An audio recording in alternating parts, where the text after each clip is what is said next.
සුබදවසක් වේවා අතය ප්‍රදර්වණි ඩබල්.ඒටී පළවන අධ්‍යයනයේ සිසුන් සඳහා සිසුන්ගේ ගිණුම් කරන විෂය ධාරාව සඳහා සිදු කරන පළවෙනි වැඩසටහන ලෙස තමයි අද මේ වැඩසටහන ඔබ වෙනුවෙන් අපි ඉදිරිපත් කරන්නේ.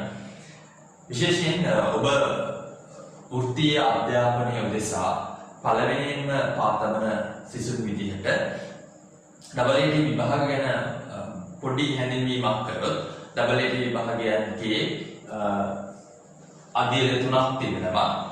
පළවෙනි අධ්‍යයන ෆවුන්ඩේෂන් නැත්නම් account assistant level කියන අධ්‍යයන, දෙවන අධ්‍යයන account analysis level එක, තුන්වන අධ්‍යයන associate accountant level එක කියන එක. එතකොට මේ අධ්‍යයන තුනේම දරුවනේ ගිණුම් කරන විෂය ධාරාව තිබෙනවා. ඒ සරලම තැනින් පටන් අරගෙන අවසානයේ සමාගම් ගිණුම්කරණය, සමාගම් ඒකාබද්ධකරණය දක්වා මේ AAT වල ගිණුම් කරන විෂය ධාරාව දිව යනවා. එසේනම් අද දවසේ අප පටන් ගන්නේ ඒ සරලම තැනින් පටන් අරගෙන සමාගම් ඒකාබද්ධකරණය දක්වා අධ්‍යයන තුනේදීම දක්වා ගමන් කරන ලබන මේ ගිණුම් කරන විෂය ධාරාවේ පළවෙනි වැඩසටහන නැත්නම් පළවෙනි පාඩම විදිහට. අනිත් කාරණේ තමයි දරුවනේ ඔබ වෘත්තීය අධ්‍යාපනයේට පළවෙනින්ම අද මේ ෆවුන්ඩේෂන් නැත්නම් පළවෙනි අධ්‍යයනයට ඔබ එන්නේ වෘත්තීය අධ්‍යාපනයේ පළවෙනි තැබීම විදිහට. එතකොට මේ පටන් ගන්න ගමන ඔබ අවසානයේම දක්වා ඒ ඩබල්.ඒටී වලින් විතරක් නෙමෙයි AAT වලින් පස්සේ වරලත් ගණකාධිකාරී විභාගයන් දක්වා එයින් අවසානයේ වරලත් ගණකාධිකාරීවරේ විශිෂ්ට වරලත් ගණකාධිකාරීවරේ දක්වා යන තෙක්ම මේ ගමන ඉදිරියට කරගෙන යන්න ධෛර්ය ශක්තිය ලැබෙන්න කියලා මම ප්‍රාර්ථනා කරනවා. ඩබල්.ඒ නැත්නම් AAT විභාගයන් අවසානයේ ඔබට සම්බන්ධ වෙන්න පුළුවන් වරලත් ගණකාධිකාරී ආයතන විභාගයන් එක්ක.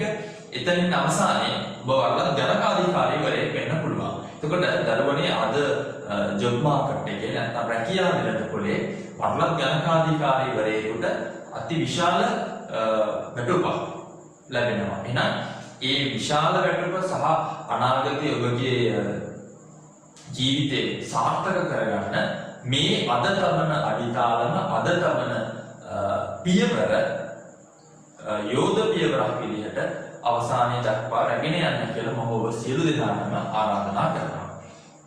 දරුවනේ AAT වල පළවෙනි අධ්‍යයනයේ ගිණුම් කරන විෂයේ පාඩම් ප්‍රමාණයක් තිබෙනවා. ගිණුම් කරන හැඳින්වීමේ සිට තනි පුද්ගල ව්‍යාපාරයක අවසාන ගිණුම් සකස් කිරීම දක්වා පාඩම් ප්‍රමාණයක් තිබෙනවා. එය වැරදි කිරීම ප්‍රොසෙස් තුන් වගේ පාඩම් ඇතුළත් අපි ඉදිරියට කරගෙන යනවා. මේ එක් වැඩසටහනෙන් අපි එක පාඩමක් ආවරණය වන පරිදි හැකි උපරිම අයුරින් ඔබ හා සම්බන්ධ වෙනවා. එසේනම් අපි අද දවසේ පටන් ගමු පළවෙනි පාඩම විදිහට ගිණුම්කරණය හැඳින්වීම. දැන් මෙතන ඉන්න පුළුවන් බොහෝ වෙලාවට A level වලට උසස් පෙළට ගිණුම්කරණය හදාන්න දරුවා. ඒකම සමහර වෙලාවට මේ වැඩසටහනත් එක්ක සම්බන්ධ වෙන්න පුළුවන් රැකියාවක් කරන නමුත් A level වලට නැත්නම් උසස් පෙළට ගිණුම් කරන විෂය ධාරාව හදාගන්න නැති දරුවා. මේ සියලු දෙනාම එකතු කරගෙන අපි මේ ගමන ඉදිරියට යන්න ඕන. එහෙනම් මොකක්ද මේ ගිණුම්කරණය කියලා කියන්නේ? මේ ගිණුම්කරණය සම්බන්ධයෙන් දරුවනේ විවිධ වූ නිර්වචන ඉදිරිපත් කරලා තියෙනවා. නමුත් ලෝකයේම සියලු දෙනාම එකක වෙච්ච එක නිර්වචනයක් කියලා තනි නිර්වචනයක් නැහැ. විවිධ ආයතන වලින් නිර්වචන කීපයක් ඉදිරිපත් කරලා තියෙනවා. මේ සියලුම නිර්වචන එකතු කරලා අපි සරලව අපි හදාගත්ත නිර්වචනයක් ගොඩනගා ගන්නවා.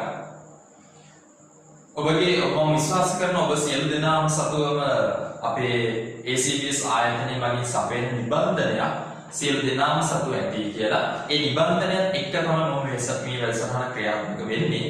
නිබන්ධනය ඔබ අත තියාගෙන මේ වැඩසටහන නිරීක්ෂණය කරන්න බලන්න කියලා මම ආරාධනා කරනවා. නිබන්ධනයේ පළවෙනිම පටන් ගන්නවා ගිණුම්කරණයේ උදෙසා සමස්ත ලෝකයේම එකඟ වූ නිර්වචනයක් ඉදිරිපත් නොමැතිවත් ගිණුම්කරණයේ විශේෂපදය හා ක්‍රියාකාරීත්වය සලකා ඉදිරිපත් වූ නිර්වචන කිහිපයක් පහත දක්වා ඇත. මේ විදිහට මේ නිර්වචන කිහිපයක් අපිට පෙන්නලා තියෙනවා. මීට අමතරව ලංකාවේ ගත්තොත් ශ්‍රී ලංකා වරලක් ගණකාධිකාරිය ආයතනය, AAP ආයතනය වගේ ආයතන නිර්වචන ඉදිරිපත් කරලා තියෙනවා. මේ සියලු නිර්වචන වලින් ගත්තහම මේ අපි ගිණුම්කරණය කියලා කියන්නේ ක්‍රියාවලියක් කියන එක අපිට දක්වන්න පුළුවන්. දරුවනේ අපි සකස් කරගත්ත ගිණුම්කරණය කියන එකට නිර්වචනයක් දල අදහසක්. ගිණුම්කරණය කියලා කියන්නේ ගිණුම්කරණය යනු යම්කිසි ව්‍යාපාර ඒකකයක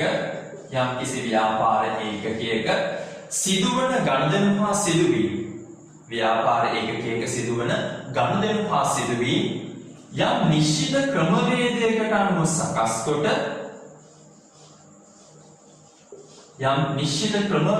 අනුව සකස් කොට ව්‍යාපාරයේ කෙරෙහි ඇල්මක් දක්වන්නා වූ පාර්ශවයන්ට තීරණ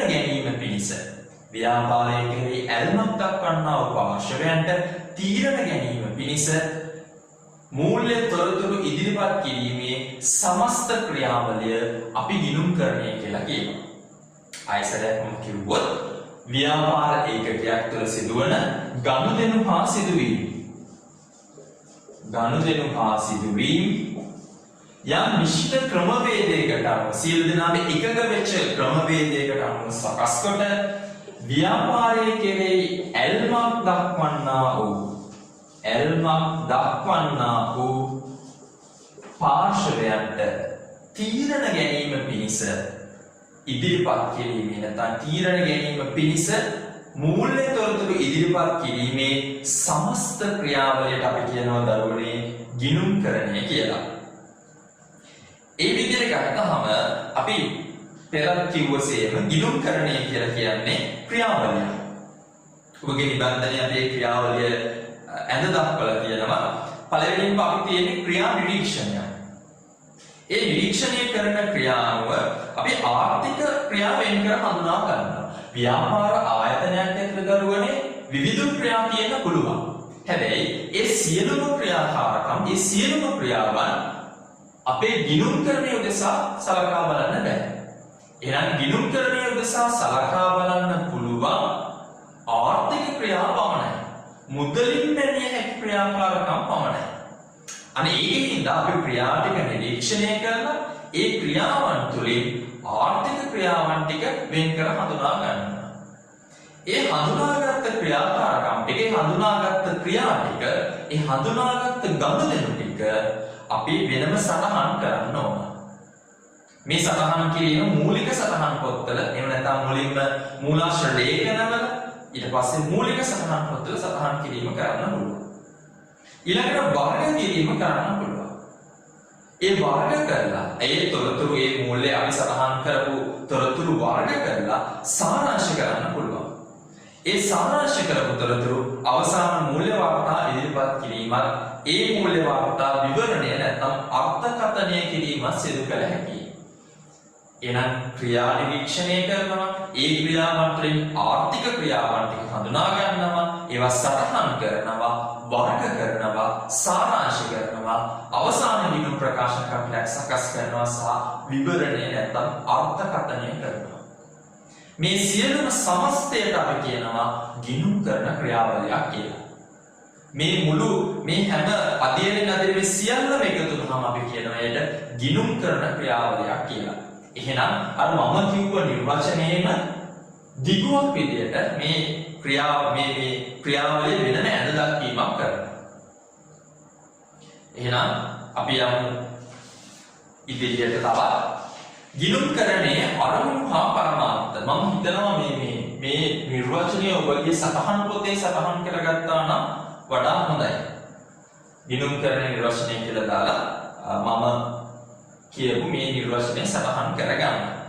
එතනින් ඉදිරියට අපි යනකොට ගිණුම්කරණයේ අරමුණු හා පරමාර්ථ. දරුවනේ ගිණුම්කරණයේ අපි සිදු කිරීම තුළ නැත්නම් අපි ව්‍යාපාර ආයතනයක් ඇතුලේ ගිණුම්කරණ කටයුතු සිදු කිරීමේ ප්‍රධානම අරමුණ වෙන්නේ ව්‍යාපාරයේ කෙරෙහි ඇල්මක් දක්වන නැත්නම් ව්‍යාපාර ඒකකයේ කෙරෙහි ඇල්මක් දක්වන පාර්ශවයන්ට තීරණ ගැනීම පිණිස මූල්‍ය තොරතුරු සම්පාදනය කිරීම. ඔක තමයි ව්‍යාපාර ආයතනයක් ඇතුලේ ගිණුම්කරණය සිදු කිරීමේ මූලිකම පරමාර්ථය වෙන්නේ. හොඳට බලන්න වගේ නිබන්ධනය ගිණුම්කරණයේ ප්‍රධාන අරමුණ වන්නේ ගිණුම්කරණ ඒකකයක් පිළිබඳ ඇල්මක් දක්වන පාර්ශවයන්ට එම ඒකකය පිළිබඳ තීරණ ගැනීමට අවශ්‍ය වන මූල්‍ය තොරතුරු සැපයීම.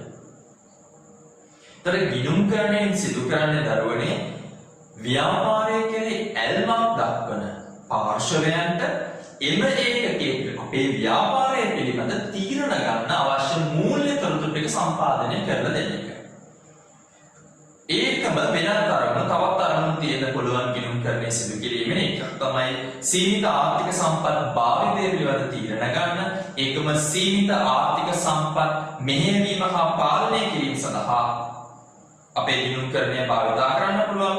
ඒකම ආර්ථික ක්‍රියාකාරකම් ඇගයීම නිසා අපේ ව්‍යාපාර අවසාන නිශ්චිත කාල පරිච්ඡේදයක් අවසානයේ අපේ ව්‍යාපාරයේ අවසාන ප්‍රතිඵලය අපි කාල පරිච්ඡේදය කරපු අවසාන ප්‍රතිඵලය ගැන දැනගන්න පුළුවන් වෙන්නේ ගිණුම්කරණය හරහා. එහෙනම් ආර්ථික ක්‍රියාකාරකම් ඇගයන ගිණුම්කරණය වැදගත් වෙනවා සහ නීතිමය අවශ්‍යතා ඉටු කරන්න.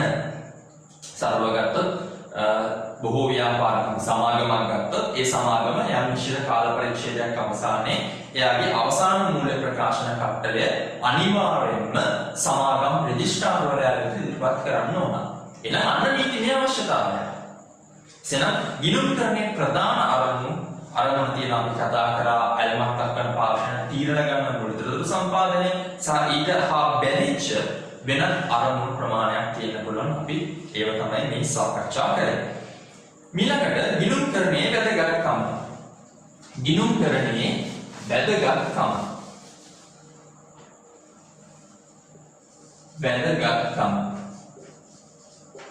දරුවනේ ගිණුම්කරණයේ වැදගත්කම අපිට කොටස් තුනකින් කතා කරන්න පුළුවන්. එකක් සමාජ සංසිද්ධියක් ලෙස. එකක් සමාජ සංසිද්ධියක් ලෙස. ඊළඟ එක විඤ්ඤාපන ප්‍රභවයක් ලෙස. විඤ්ඤාපන ප්‍රභවයක් ලෙස සහ පාලන මාධ්‍යයක් ලෙස. ගිණුම්කරණයේ වැදගත්කම අපිට කොටස් තුනකින් කතා කරන්න පුළුවන්. එකක් සමාජ සංසිද්ධියක් ලෙස, දෙවෙනි එක විඤ්ඤාපන ප්‍රභවයක් ලෙස, තුන්වෙනි එක පාලන මාධ්‍යයක් ලෙස. දරුවනේ සමාජ සංසිද්ධියක් කියන්නේ දැන් ව්‍යාපාර ඒකකයකට ව්‍යාපාර ඒකකයක් ආරම්භ කරන්න ආයෝජකයෙක් තමන්ගේ ආයෝජනය යොදවනවා. එතකොට ඒ ආයෝජනයේ ප්‍රතිලාභ කොයි වගේද කියන එක දැනගන්න පුළුවන් වෙන්නේ ගිණුම්කරණය හරහා. එහෙනම් සමාජ සංසිද්ධියක් ලෙස වගේ නිබන්ධනය බලන්න. සමාජ සංසිද්ධියක් ලෙස කියලා කියන්නේ ව්‍යාපාර ආයතනයකට ආයෝජනය කළ පුද්ගලයෙකුට තම ආයෝජනයේ ලාභදායීත්වය පිළිබඳ හා තවදුරටත් ආයෝජනය කරන්නේද නැද්ද පිළිබඳ තොරතුරු දැන ගැනීමට. අන්න ගිණුම්කරණයේ වැදගත්කම සමාජ සංසිද්ධියක් ලෙස ගිණුම්කරණයේ වැදගත්කම වෙන්නේ අපේ ව්‍යාපාරය ආරම්භ කරන්න ආයෝජනය කරපු ආයෝජකයාට තමන්ගේ ආයෝජනයේ ලාභදායීත්වය දැනගන්න සහ තවදුරටත් අපේ ව්‍යාපාරයට ආයෝජනය කරනවද නැද්ද කියන දේ දැන ගැනීමට හැකි වෙන්නේ මෙන්න මේ ගිණුම්කරණය හරහා. දෙවෙනි එක විඤ්ඤාපන ප්‍රභවයක් ලෙස. ගිණුම්කරණය මගින් බාහිර පාර්ශවයන්ට තොරතුරු සපයන මාධ්‍යයක් ලෙස ක්‍රියා කරයි. මේ ගිණුම්කරණය තමයි ව්‍යාපාර ආයතනයේ ගිණුම්කරණයට මූල්‍ය තොරතුරු බාහිර පාර්ශවයන්ට ලබා දෙන මාධ්‍ය බවට පරිවර්තනය වෙන්නේ. ව්‍යාපාරයේ මූල්‍ය තොරතුරු ටික. ව්‍යාපාරයේ කොච්චර ලාභයක් ඔබේලා දෙනවද? ව්‍යාපාරයේ වත්කම් කොච්චරක් තියෙනවද? ව්‍යාපාරයේ වගකීම් කොච්චරක්? මේ සියල්ලම බාහිර පාර්ශවයන්ට සපයන තොරතුරු සපයන මාධ්‍ය වෙන්නේ ගිණුම්කරණය. නම් විඤ්ඤාපන ප්‍රභවයක් ලෙස ගිණුම්කරණය වැදගත් වෙනවා. තුන්වෙනි එක තමයි පාලන මාධ්‍යයක් ලෙස.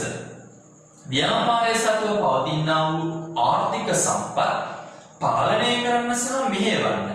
නැත්නම් මෙහෙයවීම හා පාලනය සිදු කරන්න අපිට ගිණුම්කරණය වැදගත් වෙනවා.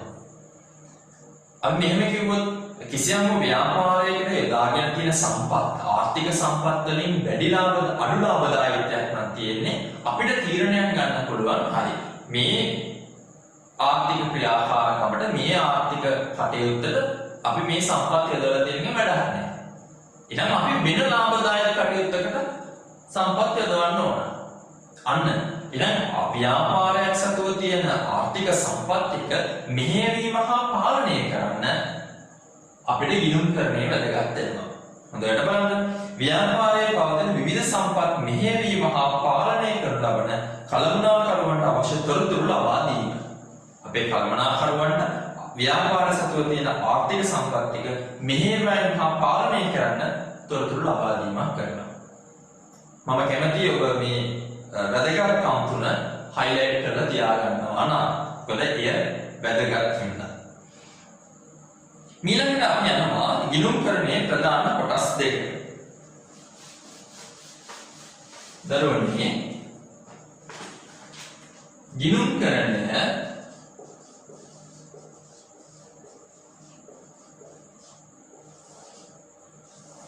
අපිට කොටස් දෙකකට බෙදා වෙන් කරන්න පුළුවන්.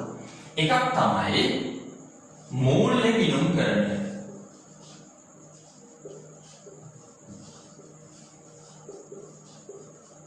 එකක් මූල්‍ය ගිණුම්කරණය. දෙවැනි එක කළමනාකරණ ගිණුම්කරණය.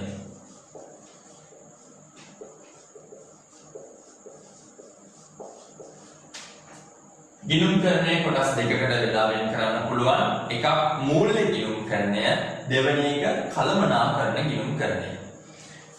මූල්‍ය ගිණුම්කරණය කියලා කියන්නේ ව්‍යාපාර ආයතනයක් ඇතුළේ තියෙන ඓතිහාසික මූල්‍ය තොරතුරු. ව්‍යාපාර ආයතනයක ඓතිහාසික මූල්‍ය තොරතුරු විශ්ලේෂණය කරන නැත්නම් ඒවා භාවිතා කරලා පොදුවේ පිළිගත් ගිණුම් කළ මූලධර්ම හා නීති රීති භාවිත අනුගමනය කරලා බාහිර පාර්ශවයන්ට තොරතුරු සම්පාදනය කිරීම උදෙසා අපි නැත්නම් බාහිර පාර්ශවයට අවසාන මූල්‍ය ප්‍රකාශන කට්ටලයක් සකස් කළ ඉදිරිපත් කිරීමේ ක්‍රියාවලියට අපි කියනවා මූල්‍ය ගිණුම්කරණය කියලා. හොඳට බලන්න. ව්‍යාපාරය පිළිබඳ ඓතිහාසික මූල්‍ය තොරතුරු භාවිතා කරමින් පොදුවේ පිළිගත් ගිණුම් කරන මූලධර්ම හා නීති රීති අනුගමනය කරමින් අපේ ගිණුම් කරන ප්‍රමිතලික අනුගමනය කරමින් වඩා සාරාංශගත බාහිර පාර්ශවයට මූල්‍ය තොරතුරු ඉදිරිපත් කිරීම මූල්‍ය ගිණුම්කරණය මගින් සිදු කෙරේ. එනම් ව්‍යාපාර ආයතනයක සිදුවෙන ඓතිහාසික ගිණුම් කරන තොරතුරු භාවිතා කරලා ඒ තොරතුරු කිසියම් ක්‍රමවේදයකට අනුව අර ගිණුම්කරණය පාවිච්චි කර පොදුවේ පිළිගත් මූලධර්ම හා නීති රීති අනුගමනය කරලා සාරාංශගත කළ බාහිර පාර්ශවයට ලබා දීම මූල්‍ය තොරතුරු ලබා දීමේ ක්‍රියාවලිය අපි කියනවා මූල්‍ය ගිණුම්කරණය කියලා. හොඳට බලන්න. මූල්‍ය ගිණුම්කරණයේ තොරතුරු සම්පාදනය කරන්නේ බාහිර පාර්ශවයට. අන්න හොඳට මතක තියාගන්න ඕන දැන. කළමනාකරණ ගිණුම්කරණය කියලා කියන්නේ කළමනාකරණ තීරණ ගැනීම උදෙසා වැදගත් වන මූල්‍ය තොරතුරු සහ පිළිවෙල තොරතුරු.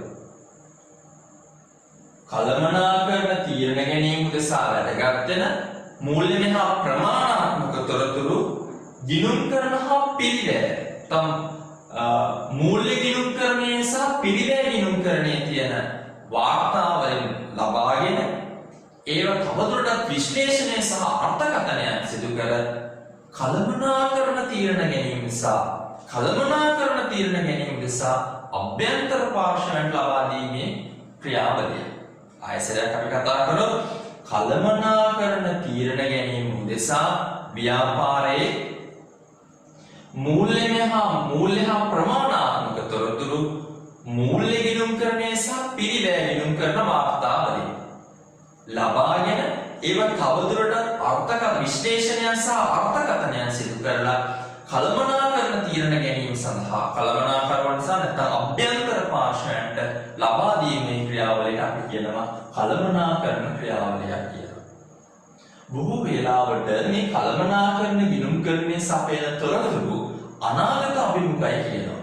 ඒකේ ඉදිරියට අවශ්‍ය වෙන තොරතුරු.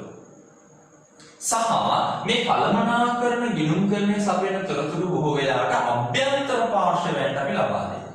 දැන් මූල්‍ය ගිණුම්කරණයේ සපයන තොරතුරු බාහිර පාර්ශවයන්ට වැදගත් වෙන්නේ. ඒතර කළමනාකරන ගිණුම්කරණයේදී සපයන තොරතුරු සහ වාර්තා අභ්‍යන්තර පාර්ශවයන්ට තමයි වැදගත් වෙන්නේ.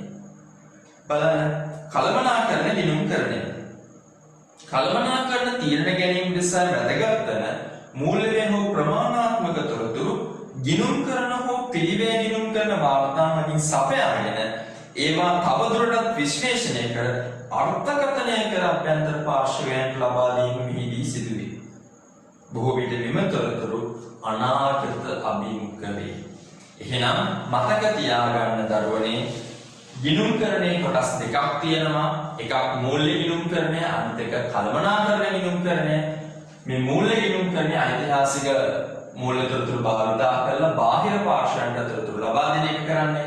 කළමනාකරන ගිණුම්කරණයේදී කළමනාකරන තීරණ ගන්න ව්‍යාපාරයේ තියෙන මූල්‍ය හා ප්‍රමාණාත්මක තොරතුරු මූල්‍ය හා පිළිවෙල ගිණුම් කරන වාර්තා අනුව ලබාගෙන ඒවා විශ්ලේෂණය කරලා අර්ථකථනය කරලා අභ්‍යන්තර පාර්ශවයන්ට තීරණ ගැනීම උදෙසා ලබා දෙනවා. සහ මේ තොරතුරු අනාගත අභිමුඛ තොරතුරු බවට අපි අනාගත අභිමුඛ තොරතුරු තමයි අපි ලබා දීම සිදු කරන්නේ.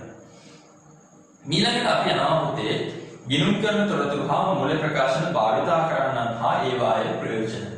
හොඳයි. අපි අර ඉස්සෙල්ලාම කතා කරනවානේ ගිණුම්කරණයේ අරමුණු හා පරමාර්ථවලදී ගිණුම්කරණයේ ප්‍රධාන අරමුණ වෙන්නේ ව්‍යාපාරයේ කෙරේ ඇල්මක් දක්වන්නා වූ පාර්ශවයන්ට තීරණ ගැනීම පිණිස තොරතුරු ලබා දීම කියන්නේ මූල්‍ය තොරතුරු ලබා දීම කියන එකනේ. එතකොට මේ අපි කතා කරන්න යන්නේ දැන් කවුද මේ ව්‍යාපාර ආයතනයට ඇල්මක් දක්වන පාර්ශවයන් කියලා. කවුද ව්‍යාපාර ආයතනයකට ඇල්මක් දක්වන පාර්ශව කියලා.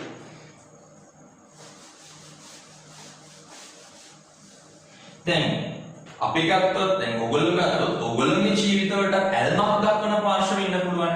කවුද ඔයගොල්ලෝගේ ජීවිතවලට ඇල්මක් දක්වන පාර්ශව ඉන්න පුළුවන්? ඔයගොල්ලෝගේ අම්මා තාත්තා. එහෙම නැත්නම් ගුරුවරු. එතකොට ඕගොල්ලෝගේ ජීවිතවල තියෙන තොරතුරු ඕගොල්ලෝගේ මොනවා තොරතුරු අම්මටයි තාත්තටයි එහෙම නැත්නම් ගුරුවරුන්ට ඇයි වැදගත් වෙන්නේ? ඕගොල්ලෝ පිළිබඳ තීරණ ගන්න. ඕගොල්ලන්ට ඇල්මක් දක්වන පාර්ශව වෙනවා ඕගොල්ලෝගේ අම්මා තාත්තා ගුරුවරු. එතකොට ඕගොල්ලෝගේ ජීවිතවල තියෙන තොරතුරු ඒගොල්ලන්ට වැදගත් වෙන්නේ ඇයි? ඕගොල්ලෝ පිළිබඳ තීරණ ගන්න. එහෙනම් ඒ වගේම තමයි ව්‍යාපාරයේ කෙරේ ඇල්මක් දක්වන පාර්ශව ඉන්නවා. එතකොට ඒ ඇල්මක් දක්වන්නා වූ පාර්ශවයන්ට ව්‍යාපාරයේ තියෙන තොරතුරු වැදගත් වෙනවා. ඇයි? ව්‍යාපාරයේ කෙරේ තීරණ ගන්න. හොඳට මතක කරගමු. එහෙනම් අපි බලමු කවුද මේ ව්‍යාපාරයේ කෙරේ ඇල්මක් දක්වන්නා පාර්ශව? නැත්නම් කවුද මේ ව්‍යාපාරයේ ගිණුම් කරන තොරතුරු භාවිතයට ගන්න පාර්ශව? පළවෙනි කෙනා අපි කතා කරනවා අයිතිකරුවන් එහෙම නැත්නම් ආයෝජකයන්.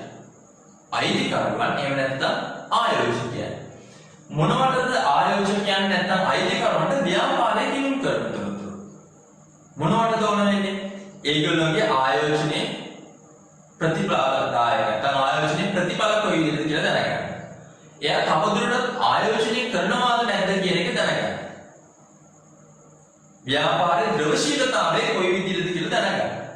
මෙන්න මේ කාරණා ටික හොඳට මතක තියාගන්න. එහෙනම් ආයෝජකයෙක්ගේ ව්‍යාපාරයේ කෙරේ බලන්නේ. ව්‍යාපාරයේ කෙරේ ඇල්මක් දක්වන්න. ව්‍යාපාරයේ ගිණුම් කරන වාර්තා බලන්න. එයි යොදවා ඇති ආයෝජනයේ ප්‍රතිඵල දැන ගැනීම නිසා. ආයෝජනයේ කුමන ආකාරයකින් යොදවා ඇද්ද දැන ගැනීමට. ව්‍යාපාරයේ ද්‍රවශීලතාවය දැනගන්න. තව ඕනනම් කියන්න පුළුවන් තවදුරටත් ආයෝජනය කරනවාද නැද්ද කියන තීරණය ගන්න. දෙවෙනි ඉන්නවා කල්පනාකරුවන්. ඒ කල්පනාකරුවන්ට ව්‍යාපාරයේ තොරතුරු වැදගත් වෙන්නේ. එකක් ඒගොල්ලෝ ගත්ත තීරණවල ප්‍රතිඵල දැනගන්න. ඒකම ඉදිරි තීරණ සඳහා තොරතුරු ලබා ගන්න. ඒකම ව්‍යාපාරයේ සතු තියෙන සම්පත් නිසි පරිදි පාලනය කරන්න. සහ අවශ්‍ය සැලසුම් සකස් කරගන්න. මෙන්න මේ කියන කාරණයන්ට කල්පනාකරුවන්ට ව්‍යාපාරයේ ගිණුම් කරන තොරතුරු වැදගත් වෙනවා. තුන්වෙනි එක සේවකයෝ. ඒ සේවකයන්ට ඕන එක රැකියා සුරක්ෂිතතාවය. තමන්ගේ රැකියාව සුරැකීම තියනවාද ව්‍යාපාර ආයතනය ඇතුලේ. මොකද ව්‍යාපාරයේ එන්න පාඩු ලබන ව්‍යාපාරයක් නම් තමන්ගේ රැකියාව සුරක්ෂිත වෙන්නේ නැත්නම් අනාරක්ෂිතභාවයට පත් වෙනවා. එයි පාඩු ලබන ව්‍යාපාර ආයතනයක් කොයි හෝ වෙලෙක වැහෙන්න පුළුවන්. එතන ව්‍යාපාර ආයතනය පාඩු ලබනවද නැද්ද? එහෙම නැත්නම් ව්‍යාපාර ආයතනය ගොඩක් ණය වෙලාද? ද්‍රව්‍යශීලතාවයේ දෙවැටලාද?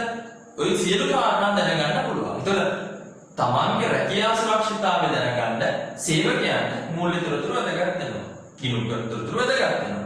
ඒකම වැඩ කිරීමේ ඉල්ලීම් ගන්න. ගොඩක් ලාභ ලබන බෝනස් එකක් ඉල්ලන්න පුළුවන්. මේ අවුරුද්දේ ලාභය වැඩි වෙලා නම් වැඩ කිරීමක් ඉල්ලන්න පුළුවන්. ඊළඟ එක සැපයුම් කරුවන් හා අනිකුත් වෙළඳ ණය හිමියන්. සැපයුම් කරුවන් සහ අනිකුත් වෙළඳ ණය හිමියන්. ණය මුදල් ආපසු අය කර ගැනීම හැකියාවට බැලීමට තවදුරටත් ඔවුන් සමග ගනුදෙනු සිදු කරනවාද නැද්ද කියන එක දැනගන්න තීරණ ගන්න අපේ ගිණුම් කරන තොරතුරු වැදගත් වෙනවා. රජය. ඒ රජයකට අපේ ව්‍යාපාර ඒකකයේ ගිණුම් කරන තොරතුරු වැදගත් වෙන්නේ. එයි රජය අපිට ඇල්මක් දක්වන්නේ. රාජ්‍ය ආදායමට බදු ලබා ගන්න. අපි ඔය කියන්නේ ඉන්කම් ටැක්ස් එක ගන්න. එහෙනම් ආදායම වලට එකතු කරගන්න අපිට අපි දිහා ආදරෙන් නැත්නම් අපේ ව්‍යාපාර ඒකකයේ දිහා ආදරෙන් රජය බලන්න පුළුවන්. ඊළඟ කාරණය රජය ආර්ථික ප්‍රතිපත්ති ටික සකස් කරගන්න. ව්‍යාපාරය මේ ව්‍යාපාර ශේෂ්ත්‍රයේ දියුණු වන ශේෂ්ත්‍රය නම් ඒ සම්බන්ධයෙන් ආර්ථික ප්‍රතිපත්ති සකස් කිරීම නිසා ව්‍යාපාර ඒකකවල ගිණුම් කරන තොරතුරු දිහා රජය සැලකිලිමත් වෙනවා. ඊළඟ කාරණේ ඊළඟ ඇල්මක් දක්වන පාර්ශ්ව වෙන්නේ ගනුදෙනු කරුවන්. දීර්ඝකාලීන ගනුදෙනු සම්බන්ධතා ඇති කර ගැනීමට අවශ්‍ය තොරතුරු ලබා ගැනීම සහ අනෙකුත් ව්‍යාපාර ආයතන හා සංසන්දනය කරන. ඒතර ගනුදෙනු කරුවන් බලනවා මේ ව්‍යාපාර ආයතනෙත් එක්ක අපි දීර්ඝකාලීන සම්බන්ධතා ගොඩනගා ගන්න පුළුවන්. මෙයාගෙන් අපිට දිගටම බඩු ගන්න පුළුවන්. සහ අපේ ගිණුම් කරන තොරතුරුයි තවත් ව්‍යාපාර ආයතනෙ ගිණුම් කරන තොරතුරුයි සංසන්දනය කරලා බලනවා කොහොමද මේ දෙන්නේ කවුද වඩා හොඳ වඩා කවුද ඵලදායක ආයතනය කියලා කම්පැරිසන් එකක් සංසන්දනයක් කරලා බලා ගන්න පුළුවන්. එහෙනම් ගනුදෙනු කරුවන්ට අපේ මූල්‍ය තොරතුරු වැදගත් වෙනවා. ඊළඟ පාර්ශ්වය තමයි තරගකාරකම්. තරගකාරී ආයතනයන්හි තොරතුරු රැස් කරගන්න. අපේ ව්‍යාපාරයේ ස්ට්‍රැටජිස් මොනවද? අපේ ව්‍යාපාරයේ ලාභය කොහොමද? අපි මොනවාද පාවිච්චි කරලා තියෙන්නේ? එයා සහ තරගකාරකම් මේ දෙක සංසන්දනය කරලා බලනවා. එහෙනම් තරගකාරකම්ට අපේ ව්‍යාපාරයේ නැත්නම් කිසියම් එක් ව්‍යාපාරයකකින් ගිණුම් තොරතුරු වැදගත් වෙනවා. සහ මහජනතාව විවිධ අවශ්‍යතා මත තොරතුරු ලබා ගැනීම. හොඳයි එහෙනම් දරුවනේ මේ ව්‍යාපාර ඒකකයක් කෙරෙහි ඇල්මක් දක්වන පාර්ශ්ව එහෙම නැත්නම් ගිණුම් කරන තොරතුරු සහ අපේ මූල්‍ය ප්‍රකාශන භාවිතා කරන්න සහ ඒවායේ ප්‍රයෝජන කියන කොටස ඔයාලා විභාගයෙන් ටිකක් හොඳට වැදගත් වෙන කොටසක්. එහෙනම් මේක හොඳට මතක තියාගන්න. කවුද ඇල්මක් දක්වන්නේ සහ ඇයි ඒගොල්ලෝ ව්‍යාපාරයේ කෙරෙහි ඇල්මක් දක්වන්නේ? නැත්නම් එක වෙන පැත්තකින් අහලා ප්‍රශ්නයක් විදිහට අහුවොත් ව්‍යාපාරයේ ගිණුම් කරන තොරතුරු භාවිතා කරන්නේ කවුද සහ ඒවා භාවිතා කිරීමේ ප්‍රයෝජන කවරේද? ඔන්න ප්‍රශ්න අහන්න පුළුවන් විදිහ. එහෙනම් මෙන්න දෙනවා අපේ කවුද ඇල්මක් දක්වන්නේ නැත්නම් මූල්‍ය තොරතුරු භාවිතා කරන පාර්ශ්ව ඇයි ඒගොල්ලෝ අපේ ගිණුම් කරන තොරතුරු භාවිතා කරන්නේ? හොඳයි. ඊළඟට අපි කතා කරනවා දරුවනේ ගිණුම් කරන තොරතුරු වල අඩංගු විය යුතු ගුණාත්මක ලක්ෂණ පිළිබඳව. ගිණුම් කරන තොරතුරු වල ගුණාත්මක ලක්ෂණ පිළිබඳව. දැන් ගිණුම් කරන තොරතුරු වල ගුණාත්මක ලක්ෂණ. දැන් අපි මේ කතාව ඉදිරියට කතා කරගෙන ඉද්දී අපි මුලින්ම කියනවා ව්‍යාපාරයේ කෙරෙහි ඇල්මක් දක්වන්නා වූ පාර්ශවයන්ට ව්‍යාපාරයේ කෙරෙහි තීරණ ගන්න තමයි මේ මූල්‍ය තොරතුරු දෙන්නේ. එහෙනම් දරුවනේ ව්‍යාපාරයේ කෙරෙහි තීරණ ගන්න ව්‍යාපාරයේ කෙරෙහි තීරණ ගන්න අපි සපයන තොරතුරු ප්‍රමාණය ගුණාත්මක වෙන්න ඕන. ව්‍යාපාරයේ කෙරෙහි තීරණ ගන්න අපි සපයන තොරතුරු ගුණාත්මක වෙන්න ඕන. අපි වැරදි තොරතුරක් සැපීමක් කළොත් අපේ ව්‍යාපාරයේ කෙරෙහි ගන්න තීරණයද වැරදි තීරණයක් වෙනවා. අපි සපයන තොරතුරු වැරදි තීරණ අපි වැරදි තොරතුරු ප්‍රමාණයක් ව්‍යාපාරයේ කෙරෙහි ඇල්මක් දක්වන තීරණ ගන්න පාර්ශ්වයට සැපීමක් කළොත් ඔවුන් අපේ ව්‍යාපාරයේ කෙරෙහි ගන්න තීරණය වැරදි තීරණයක් වෙනවා. එහෙනම් අපි සපයන තොරතුරු වල ගුණාත්මකභාවය වැඩි ගුණාත්මකභාවයෙන් යුතු තොරතුරු ප්‍රමාණයක් අපි සපයීමක් කරන්න ඕන. එහෙනම් අපි මේ කතා කරන්න යන්නේ එහෙම ගිණුම් කරන තොරතුරු අඩංගු වෙන්න ඕන ගුණාත්මක ලක්ෂණ මොනවද කියලා. හොඳට බලමු. ගිණුම් කරන ඒකකයක් පිළිබඳ නිවැරදි තීරණ ගැනීම උදෙසා විවිධ ප්‍රභවයන්ගෙන් ලැබෙන ගිණුම් කරන තොරතුරු ඉවහල් වේ. මේ නිසා ගිණුම් කරන්නේ සමස්ත අරමුණු ඉටුවීම උදෙසා එකී ගිණුම් කරන තොරතුරු වල පහත ගුණාත්මක ලක්ෂණ පැවතිය යුතුය. මෙන්න මේ කියන ගුණාත්මක ලක්ෂණ ටික අපේ මූල්‍ය වාර්තාවල එහෙම නැත්නම් අපි සපයන ගිණුම් කරන තොරතුරු වල තියෙන්න ඕන. පළවෙනි එකයා කියනවා අදාළත්වය.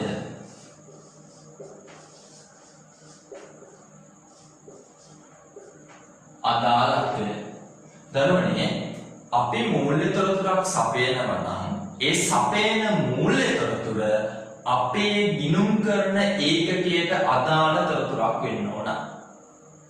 අපි කිසියම් මූල්‍ය තොරතුරක් සම්පාදනය නැත්නම් සැපයීමක් කරනවා නම් ඒ සපයන තොරතුර අපේ ගිණුම් කරන ඒකකයට අදාළ තොරතුරක් වෙන්න ඕන.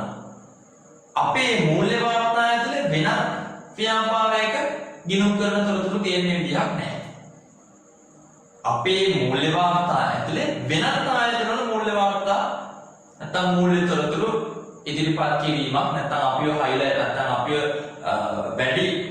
වැඩි කරලා පෙන්වන්න වෙන කෙනෙක්ගේ තොරතුරක් කරාම පෙන්වන්නේ නැහැ. එහෙනම් සපේන තොරතුරු අදාළ වෙන්න ඕන. හොඳට බලන්න. ගිණුම් කරන තොරතුරු භාවිතා කරන පාර්ශවයන්ට නිශ්චිත ගිණුම් කරන ඒකකයක් සම්බන්ධයෙන් තීරණ ගැනීමට පහසු වෙනවා. පිනිස යොදාගත හැකි වන පරිදි තොරතුරු ඉදිරිපත් කළ යුතුය. ගිණුම් කරන ඒකකයේ සම්බන්ධයෙන් තීරණ ගැනීම පිණිස පහසු වෙනවා. අන්න ඒකකයේ පිළිබඳ තීරණ ගන්න පහසු වෙන තීරණ ඒකකයට අදාළ තොරතුරු ටික දෙන්නයි කියලා කියන්නේ. highlight කරගන්න ටික ඔක්කොම ගිණුම් කරන තොරතුරු භාවිතා කරන පාර්ශවයන්ට නිශ්චිත ගිණුම් කරන ඒකකයේ සම්බන්ධයෙන් තීරණ ගැනීමට පහසු වන පිණිස යොදාගත හැකි වන පරිදි ගිණුම් කරන තොරතුරු ඉදිරිපත් කළ යුතුය. ඒක ලක්ෂණ තියෙනවා නම් එකක් පූර්වගතනාගිය ප්‍රතිපෝෂණාගිය කාලීන බව. අපේ තොරතුරු තියෙන්න ඕන නැත්නම් එදිනෙදා තොරතුරු ටික තියෙන්න ඕන කියන එක. දෙවෙනි එක අපි කියන දරුවනේ විශ්වාසත්වය නැත්නම් විශ්වාසනීයත්වය.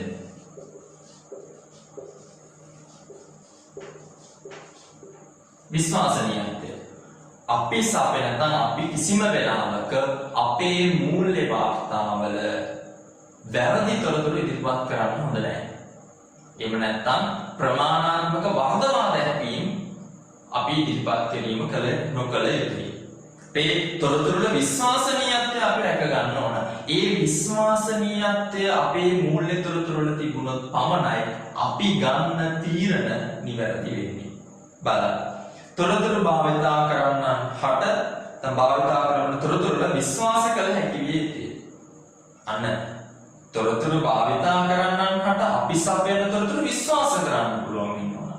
ඒගොල්ලෝ විශ්වාස කළොත් තමයි අපේ ව්‍යාපාරයේ කෙරෙහි තීරණ ගැනීම සිදු කරන්නේ. ඒ නිර්වද්‍යතාවය නිවැරදි බව තියෙන්න ඕන, මධ්‍යස්ථ බව සහ සත්‍යාපන බව. ඊට අමතරව මේ විස්තර කිරීම නැතුව අපේ තියෙනවා සංසද්දතාවය හා සංගතතාවය. සංසන්දනය කිරීමේ හැකියාව කියන එක මේක පැහැදිලි බව, සරල බව, සම්පූර්ණත්වය මේ සියල්ලම ගිණුම් කරන තොරතුරු වල ගුණාත්මක ලක්ෂණ. මොන මීට අමතරව අපිට කියන්න පුළුවන් අවබෝධ කරගත හැකි බව. මේ සියල්ලම ගිණුම් කරන තොරතුරු වල ගුණාත්මක ලක්ෂණ. නම් අදාළත්වය, විශ්වාසනීයත්වය, සංසද්දතාවය, සංගතභාවය, සරල බව, පැහැදිලි බව, අවබෝධ කරගත හැකි බව මේ සියල්ලම ගිණුම් කරන තොරතුරු වල ගුණාත්මක ලක්ෂණ විදිහට අපිට කතා කරන්න පුළුවන්. හොඳයි. ඊළඟට අපි කතා කරන්න යන්නේ ගිණුම් කරන පරිසරයන් පිළිබඳව.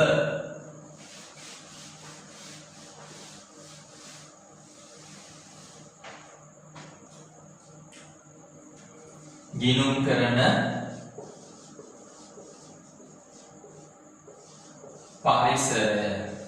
පරිසරයන් පිළිබඳව.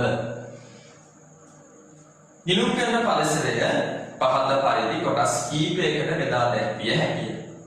ඔබ මම මේ කියන වැඩසටහන කරගෙන යද්දී නිබන්ධනයත් එක්ක මා සමග සම්බන්ධ වෙනවා නම් වඩා පහසුයි. ඒ මොම නිබන්ධනයත් එක්ක තමයි මේ කතාව ඉදිරියට කරගෙන යන්නේ.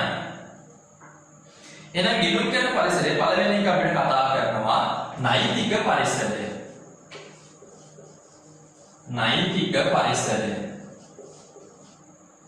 දරුවනේ සෑම ව්‍යාපාර ආයතනයක් සම්බන්ධයෙන්ම නෛතික පරිසරයක් පවතින. ඒ කියන්නේ හැම ව්‍යාපාර ආයතනයක්ම ඒ රටේ පවතින නීති රීති වලට යටත් වෙලා කටයුතු කරන්න ඕන.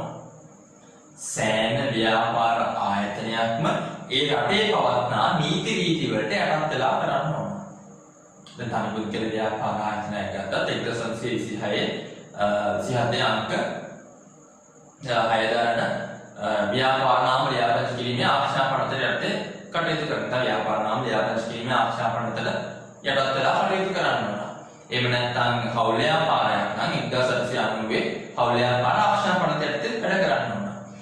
සමාගමක් නම් 2007 අංක 7 දරන සමාගම් පනත යටතේ කටයුතු කරන්න ඕන. එහෙනම් හැම ව්‍යාපාර ආයතනයක්ම ඒ රටේ නීතියට යටත් වෙලා කටයුතු කළ යුතු බව තමයි නෛතික පරිසරයෙන් කතා වෙන්නේ. නෛතික මේ හැම පරිසරයක්ම හයිලයිට් කරලා තියාගන්න වටවැදගත් වේ. සෑම ව්‍යාපාර ආයතනයක්ම රටේ පවත්නා නීති රීති වලට යටත් කළ යුතුය. උදාහරණ ඉස්සරහ කියනවා හවුල් ව්‍යාපාර 1990 හවුල් ව්‍යාපාර ආරක්ෂා පනත සීමිත සමාගම් 2007 අංක 7 දරන සමාගම් පනත. දෙවෙනි එක අපිට කියනවා ශිල්පීය හා වෘත්තීය පරිසරය. ශිල්පීය හා වෘත්තීය පරිසරය. අපේ ව්‍යාපාර කරගෙන යද්දී දරුවනේ විවිධ ශිල්පයන් කාර්මික විද්‍යාත්මක ශිල්ප ක්‍රම භාවිතා කරන්න වෙනවා. අපේ ගිණුම්කරණයේදී විශේෂයෙන් අපේ ගිණුම්කරණයේදී විවිධ අගය කිරීම උදෙසා විවිධ ඇස්තමේන්තු සකස් කිරීම උදෙසා විවිධ කාර්මික හා විද්‍යාත්මක ක්‍රම භාවිතා කරන්න පුළුවන්. ඒකම අපේ මේ ගිණුම්කරණයේදී අපේ වෘත්තීය විශේෂයෙන් වෘත්තීය කටයුතු නැත්නම් ගිණුම් ගණකාධිකාරීවරයා කියන වෘත්තීය පැත්ත පාලනය කරන්නේ ශ්‍රී ලංකා වරලත් ගණකාධිකාරී ආයතනය. බලන්න. ගිණුම්කරණයේ විවිධ අගය කිරීම උදෙසා කාර්මික හා විද්‍යාත්මක ශිල්ප ක්‍රම භාවිතා කළේ. අපේ ඇස්තමේන්තු සකස් කිරීම කරනවා. මේ ඇස්තමේන්තු සකස් කරන්න විවිධ විද්‍යාත්මක ශිල්ප ක්‍රම භාවිතා කරන්න වෙනවා. එසේම ගිණුම්කරණ වෘත්තීය පරිසරය අපේ ගණකාධිකාරීවරු විදියට අපිට තියෙන වෘත්තීය පරිසරය පාලනය කර ලබන්නේ ශ්‍රී ලංකා වරලත් ගණකාධිකාරී ආයතනය වන අතර ව්‍යාපාර ආයතන තම මූල්‍ය ප්‍රකාශන අනෙකුත් ගිණුම්කරණ කටයුතු ගිණුම්කරණ ප්‍රමිතවලට අනුකූලව සිදු කළ යුතුය. මේ වෘත්තීය පරිසරය පාලනය කරන ශ්‍රී ලංකා වරලත් ගණකාධිකාරී ආයතනය ඒකම අපි සපයන මූල්‍ය ප්‍රකාශන අපි ඉදිරිපත් කරන්න ඕන මේ ශ්‍රී ලංකා වරලත් ගණකාධිකාරී ආයතනය ඉදිරිපත් කරලා තියෙන ගිණුම්කරණ ප්‍රමිත වලට අනුකූල වෙලා. ඒ ප්‍රමිත ඉදිරිපත් කරන්නේ ශ්‍රී ලංකා වරලත් ගණකාධිකාරී ආයතනයමයි. මිලකට තියෙනවා පුතේ ආර්ථික හා දේශපාලනික පරිසරය. ආර්ථික හා දේශපාලනික පරිසරය.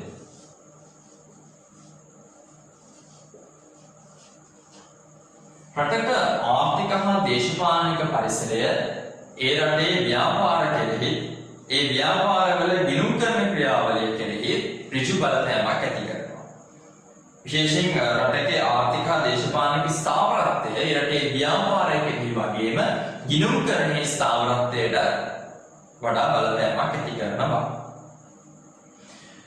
ආර්ථික හා දේශපාලන පරිසරයේ වෙනස්කම් ගිණුම් කරන ක්‍රියාවලිය කෙරෙහි ඍජු බලපෑම ඇති කරනවා. 4. සමාජ හා සංස්කෘතික පරිසරය. සමාජ හා සංස්කෘතික පරිසරය. කිසියම් රටක සමාජ හා සංස්කෘතික පරිසරයේ විවිධ අවස්ථාවන් හා ව්‍යාපාරයේ බලපෑමක් ඇති වෙනවා. ඒකට සමහර සංස්කෘතික ක්‍රමවේදයන් සංස්කෘතික අවස්ථාවන් හා ව්‍යාපාරයට බලපෑමක් ඇති වෙනවා සහ ඒ ගිණුම්කරණයට වැදගත් වීමක් වෙනවා. අවසානයේ විද්‍යා හා තාක්ෂණික පරිසරය. විද්‍යා හා තාක්ෂණික පරිසරය. ව්‍යාපාරවල දියුණුවට ව්‍යාපාරයේ ඉදිරි පැවැත්මට සහ ගිණුම්කරණයේ නව ක්‍රමවේදයන් කරගෙන නැත්නම් ගිණුම්කරණයේ අලුත් නව්‍යතා බිහි කරන්න මේ විද්‍යා හා තාක්ෂණික පරිසරය වැදගත් වෙනවා. දැන් බොහෝ වෙලාවට අපි කම්පියුටරයිස් accounting කියන එක දැන් AAT විභාගයට AAT පළවෙනි අදියරේ ඔබ දරුවන්ට ඉගෙන ගන්න තියෙන කම්පියුටරයිස් accounting කියන මේ accounting වලම තියෙන අවසාන පාඩමේ අපි ගන්න පරිගණකගත ගිණුම්කරණය. මේ පරිගණක ගිණුම්කරණය එන්නේ මේ විද්‍යා හා තාක්ෂණික පරිසරයෙන් හරහා. රටක විද්‍යාව හා තාක්ෂණය දියුණු වෙද්දී ඒව අපේ ව්‍යාපාරවල නව්‍යතා බිහි කරන්න ඉදිරි දැක්මක් ඉදිරි පිම්මක් පනින්න වැදගත් වෙනවා. එය ගිණුම්කරණයටද ඉවහල් වීමක් වෙනවා. හොඳයි. එහෙනම් අපි ගිණුම් කරන පරිසරයන් පහක් ගැන කතා කරනවා. එකක් තමයි නෛතික පරිසරය, ශිල්පීය හා වෘත්තීය පරිසරය, ආර්ථික හා දේශපාලනික පරිසරය, සමාජ හා සංස්කෘතික පරිසරය සහ විද්‍යා හා තාක්ෂණික පරිසරය.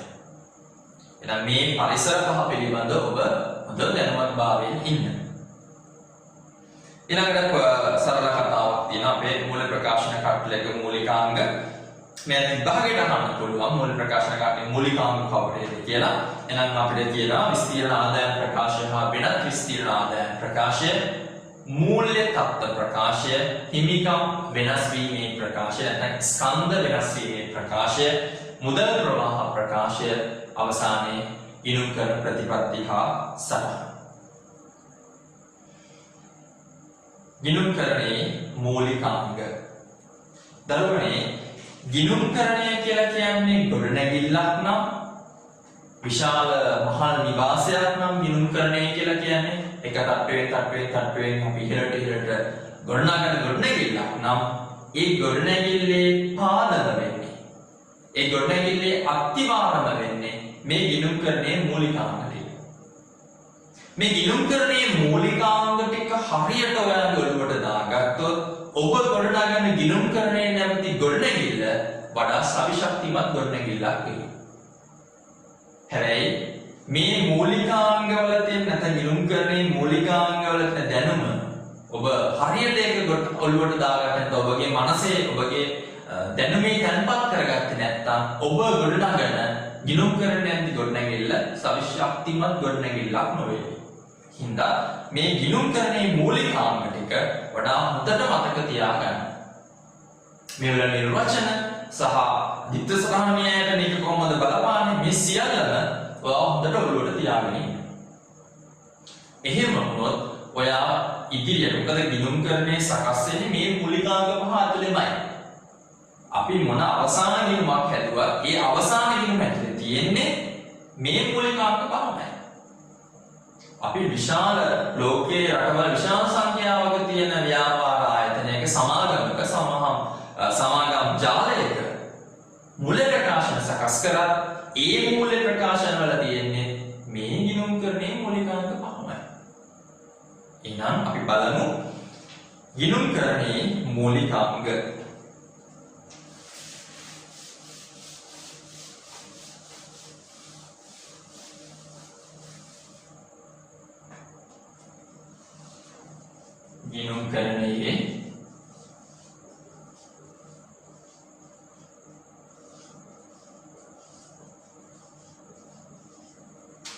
ගිණුම්කරණයේ මූලිකාංග.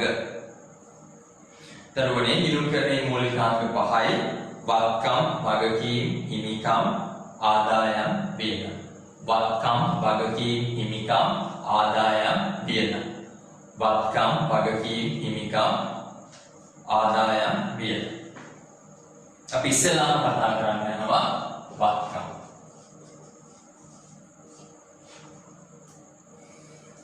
දරුවනේ වත්කමක් කියලා කියන්නේ සරලවම ගත්තොත් ව්‍යාපාර ආයතනයක් සතුව පවත්නා වූ සියලුම ආර්ථික සම්පත්.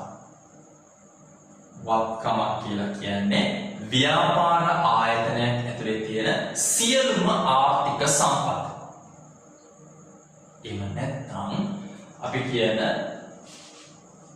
අපි දන්න L case 1 ආකෘතිමය රාමුවට අනුව අතීත සිදුවීමක ප්‍රතිඵලයක් ලෙස ඇතිවන අතීත සිදුවීමක ප්‍රතිඵලයක් ලෙස ඇතිවන ව්‍යාපාර ඒකකයේ විසින් පාලනය කරනු ලබන අතීත සිදුවීමක ප්‍රතිඵලයක් ලෙස ඇතිවන ව්‍යාපාරය විසින් පාලනය කරනු ලබන සියලුම ආර්ථික සම්පත්. අතීත සිදුවීමක ප්‍රතිඵලයක් ලෙස ඇතිවන ව්‍යාපාරය විසින් පාලනය කරනු ලබන සියලුම ආර්ථික සම්පත් මොනවා කියනවද? වත්කම් කියන. බලනවා වගේ නිබන්ධනය වත්කම් යනු අනාගත ප්‍රතිලාභ අපේක්ෂාවෙන් ව්‍යාපාරය පාලනය කරන ලබන සියලුම ආර්ථික සම්පත්තිය.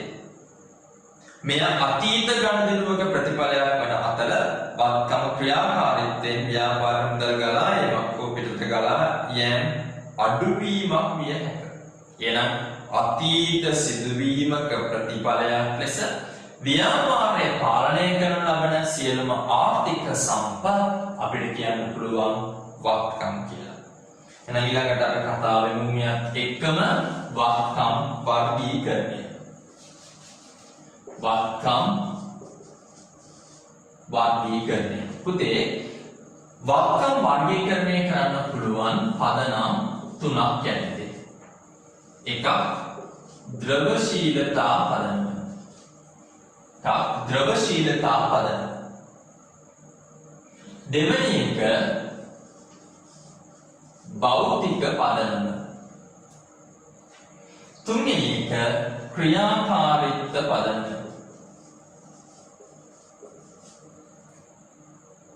ද්‍රවශීලතා පදනම, භෞතික පදනම, ක්‍රියාකාරීත්ව පදනම.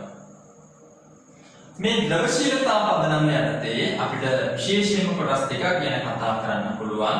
එකක් ජංගම නොවන වත්කම් සහ ජංගම වත්කම්. මොනවාද දරුවනේ ජංගම නොවන වත්කම් කියන්නේ? ජංගම නොවන වත්කම් කියලා කියන්නේ වර්ෂයකට වඩා වැඩි කාල පරිච්ඡේදයක් ව්‍යාපාරය තුළ රඳා පවතිනා වූ වත්කම්.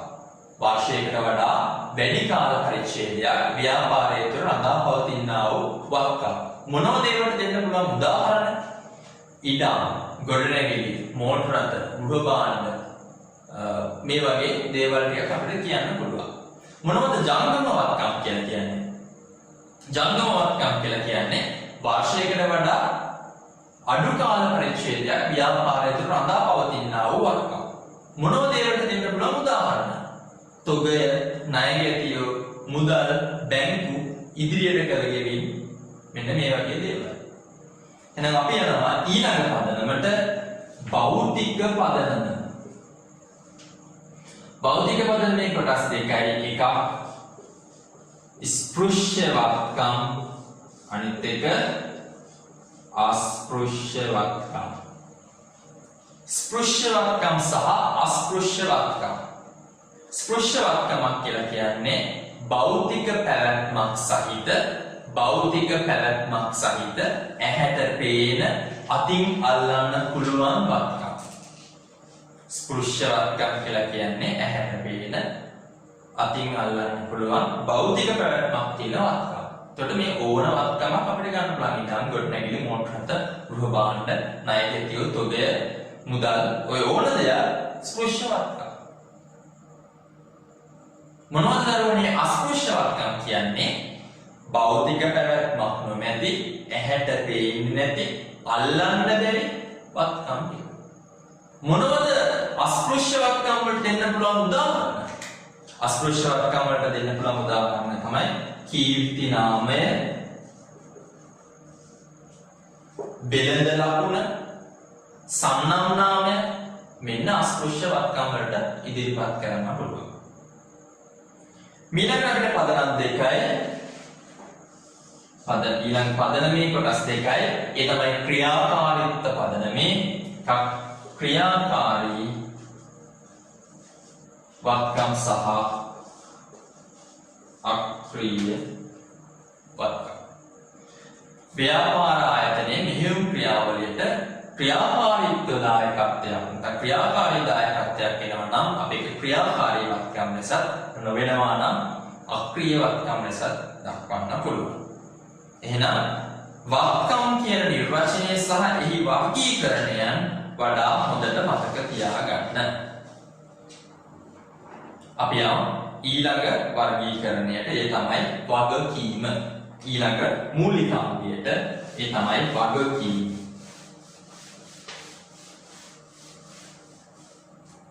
වගකීම.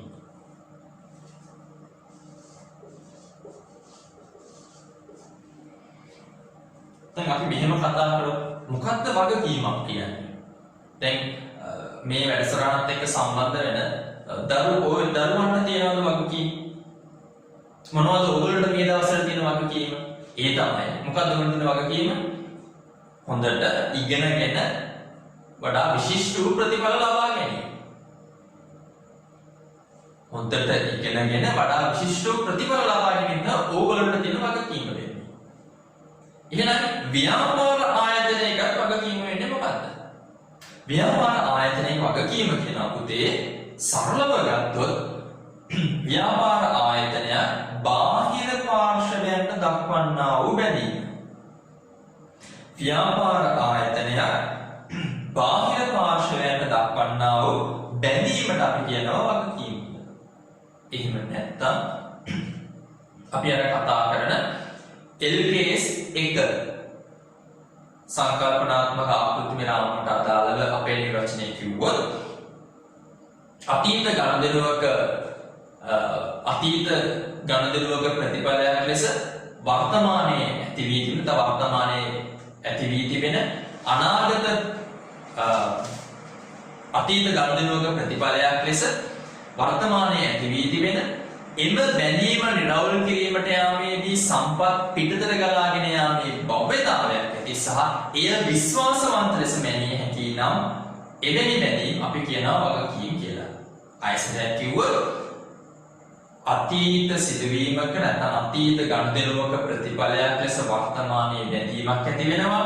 ඒ බැඳීම නිරවුල් කරන්න යද්දී ඒ බැඳීම ගෙවාණීම කරන්න අපි සම්පත් පිටතට ගලාගෙන යෑමක් ඇති වෙනවා සහ එය විශ්වාසවන්ත ලෙස මනින්න පුළුවන් නම් ඒක අපි වගකීමක් කියනවා. බලමු අතීත ගනුදෙනු සාසිද්ධි මත පන්නගෙන නිරවුල් කිරීමේදී ව්‍යාපාරයේ සම්පත් පිටතට ගලාගෙන යෑමක් අපේක්ෂා කරන වර්තමාන බැඳීම් වේ. අතීත ගනුදෙනුවේ ප්‍රතිඵලයක් ලෙස වර්තමාන බැඳීම තියෙනවා. ඒ බැඳීම නිරවුල් කරන සම්පත් පිටතට ගලාගෙන යෑමක් වෙනවා. පිටතට ගලාගෙන භව්‍යතාවයක් තියෙනවා. සහ මේ බැඳීම විශ්වාසවන්ත ලෙස මනින්න පුළුවන් වෙනවා. එහෙනම් මේක වගකීමක්. වගකීමක් අපිට මේ නිරාකරණය කරන්න පුළුවන් ක්‍රම ටික කියනවා මුදල් ගෙවීමෙන්, වත්කම් පැවරීමෙන්, සේවා සැපයීමෙන්, වගකීම් හිමිකම් බවට හැරවීමෙන් හෝ වෙනත් වගකීමක් ඇති කර ගැනීම. එක ණයක් සෙටල් කරන්න නැත්නම් එක ණයක් ගෙවාණීම කරන්න ණය ගන්න පුළුවන්.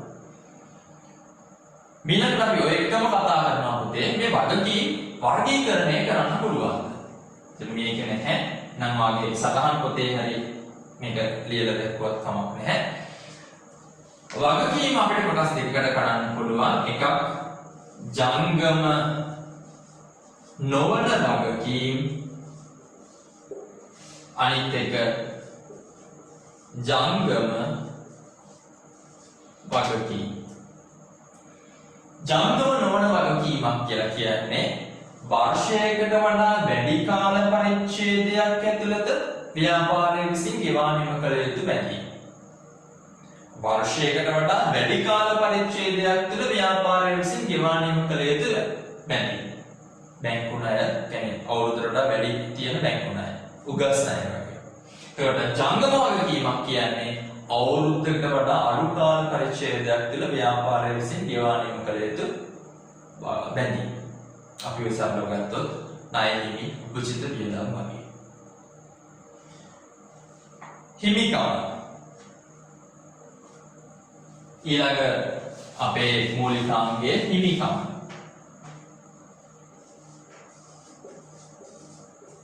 මූලිකාංගයේ හිමිකම් මුළු අත්කම් වලින් මුළු වගකීම් ඉවත් කළ පසු ලැබෙන අයිතිය. ව්‍යාපාරයක් සතුව තියෙන මුළු වත්කම් වලින් ව්‍යාපාරයක් සතුව තියෙන මුළු වත්කම් වලින්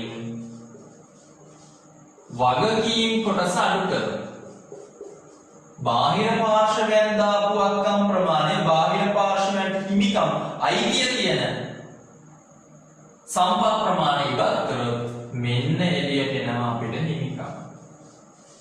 එහෙනම් වත්කම් ඍණ වගකීම් කියනවා මොකක්ද? හිමිකම. වත්කම් වලින් වගකීම් ටික අඩු කරාම අපිට ලැබෙන අයිතිය හිමිකම. මෙය සැබෑ අයිතිකරුවන්ට ඇති අයිතියයි. අපිට හිමිකමේ වර්ගීකරණයක් අපි දක්වන්නේ නැහැ. ඊළඟ ගිණුම් කරන මූලිකාංගය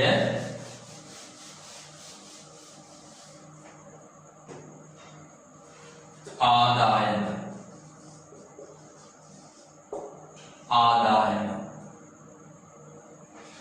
ආදායමට අපි මෙහෙම නිර්වචනයක් කියනවා.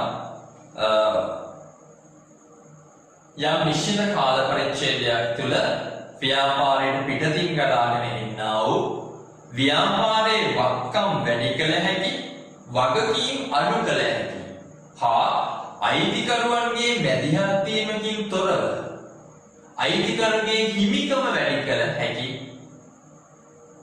දල ගලා ඒමකට අපි කියනවා තන ආර්ථික ප්‍රතිඵලයන්ට කියනවා ආදායමක් කියලා.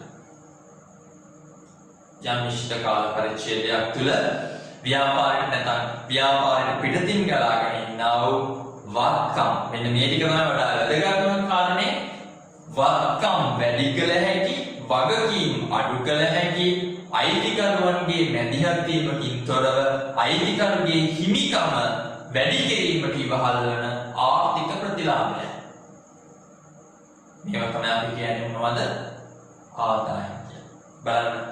නිශ්චිත ගිණුම් කාලච්ඡේදයකදී පිටතින් ව්‍යාපාරවලට ගලාගෙන එන හෝ වත්කම් වැඩි කිරීමේ හා වගකීම් අඩු කිරීමේ ස්වභාවයෙන් යුක්ත අයිතිකරුගේ දායකත්වයෙන් තොරව අයිතිකරුගේ හිමිකරුවන්ගේ දායකත්වයෙන් තොරව හිමිකම ඉහළ නැමීමට ඉවහල් වන ආර්ථික ප්‍රතිඵලයන්නේ.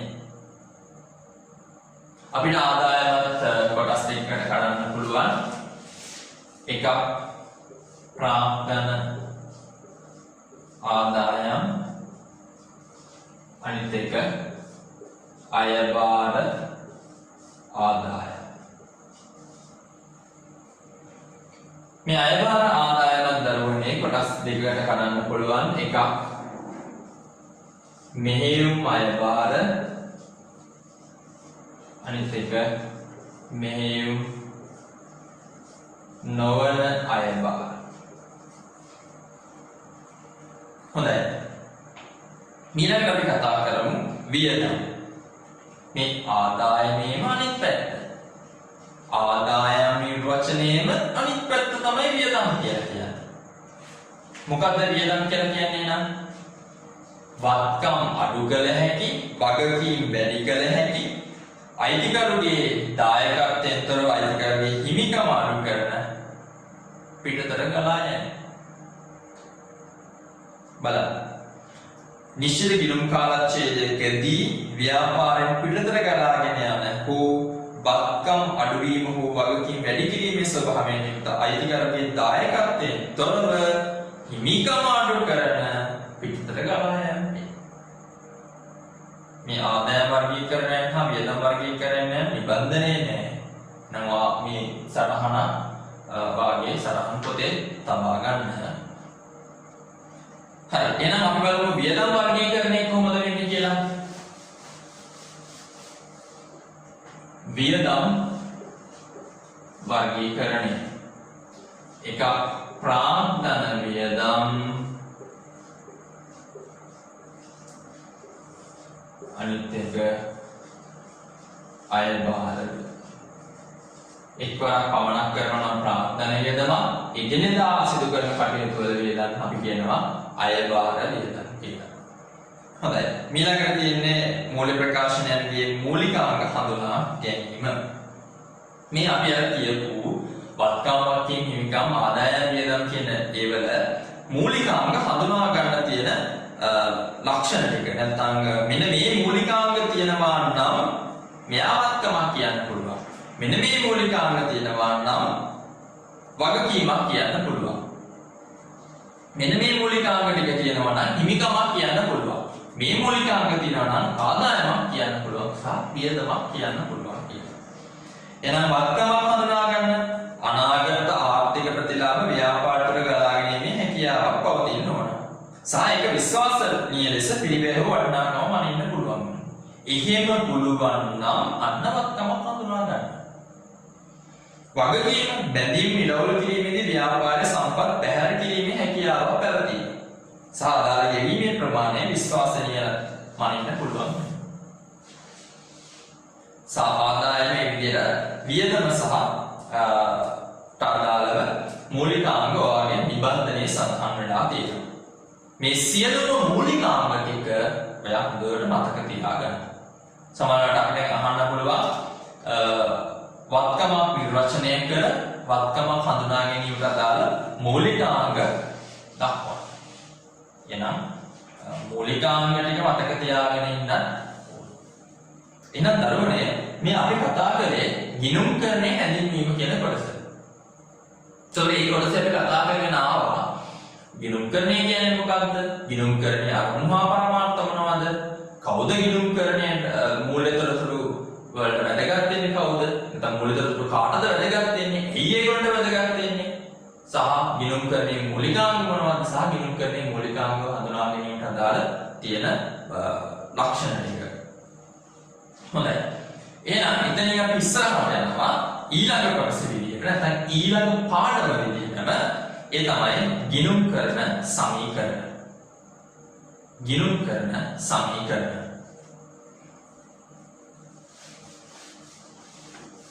ගිණුම්කරණ සමීකරණ.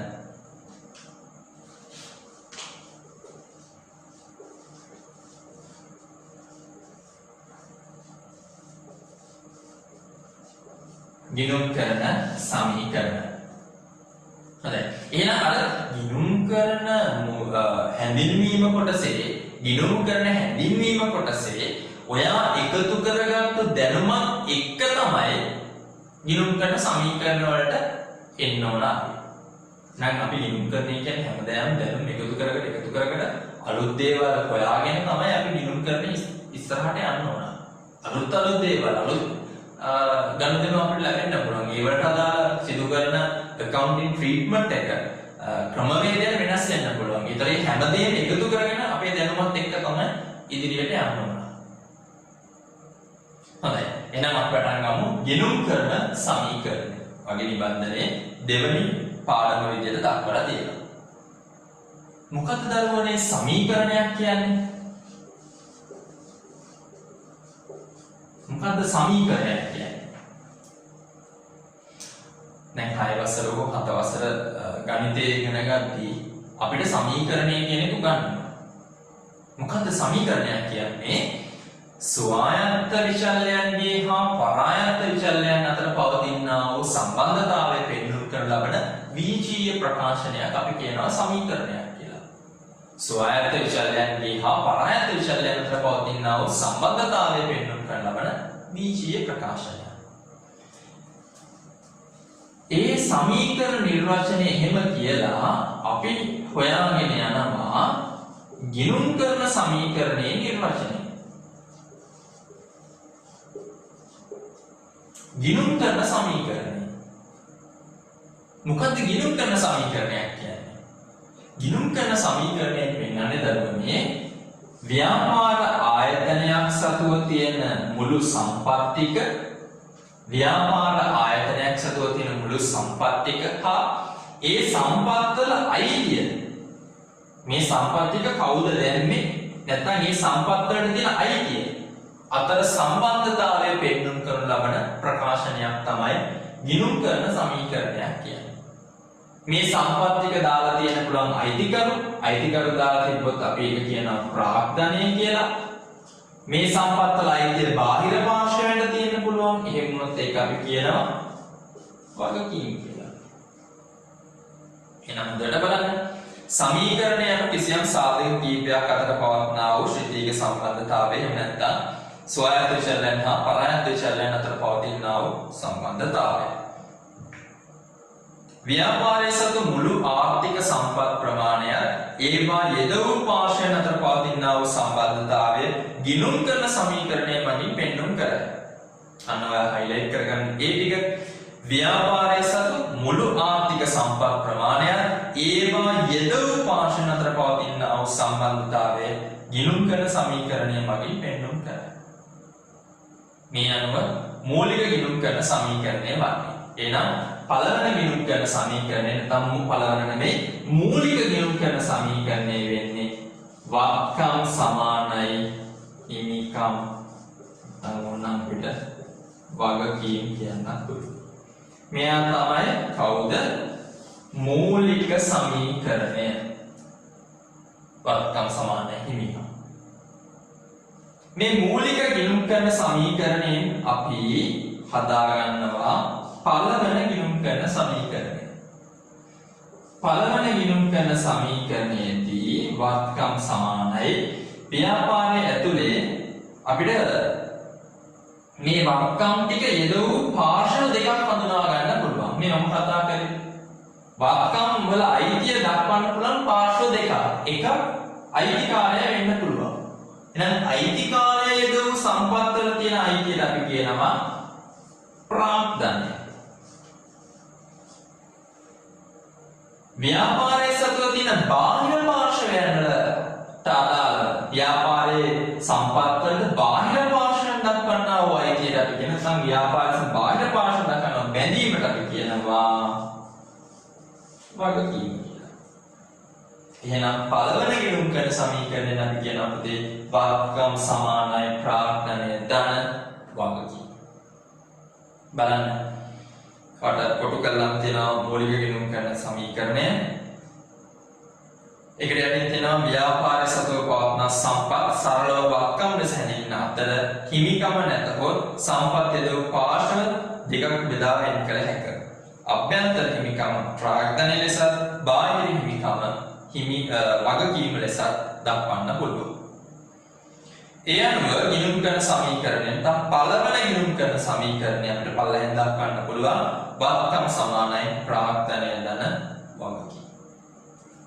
පළවෙනි ගිණුම් කරන සමීකරණය අපිට දක්වන්න පුළුවන් අපි මේ පළවෙනි කතා කරා වත්කම් සමානයි ප්‍රාග්ධනය ධන වත්කම් සමානයි ප්‍රාග්ධනය ධන වගකීම්.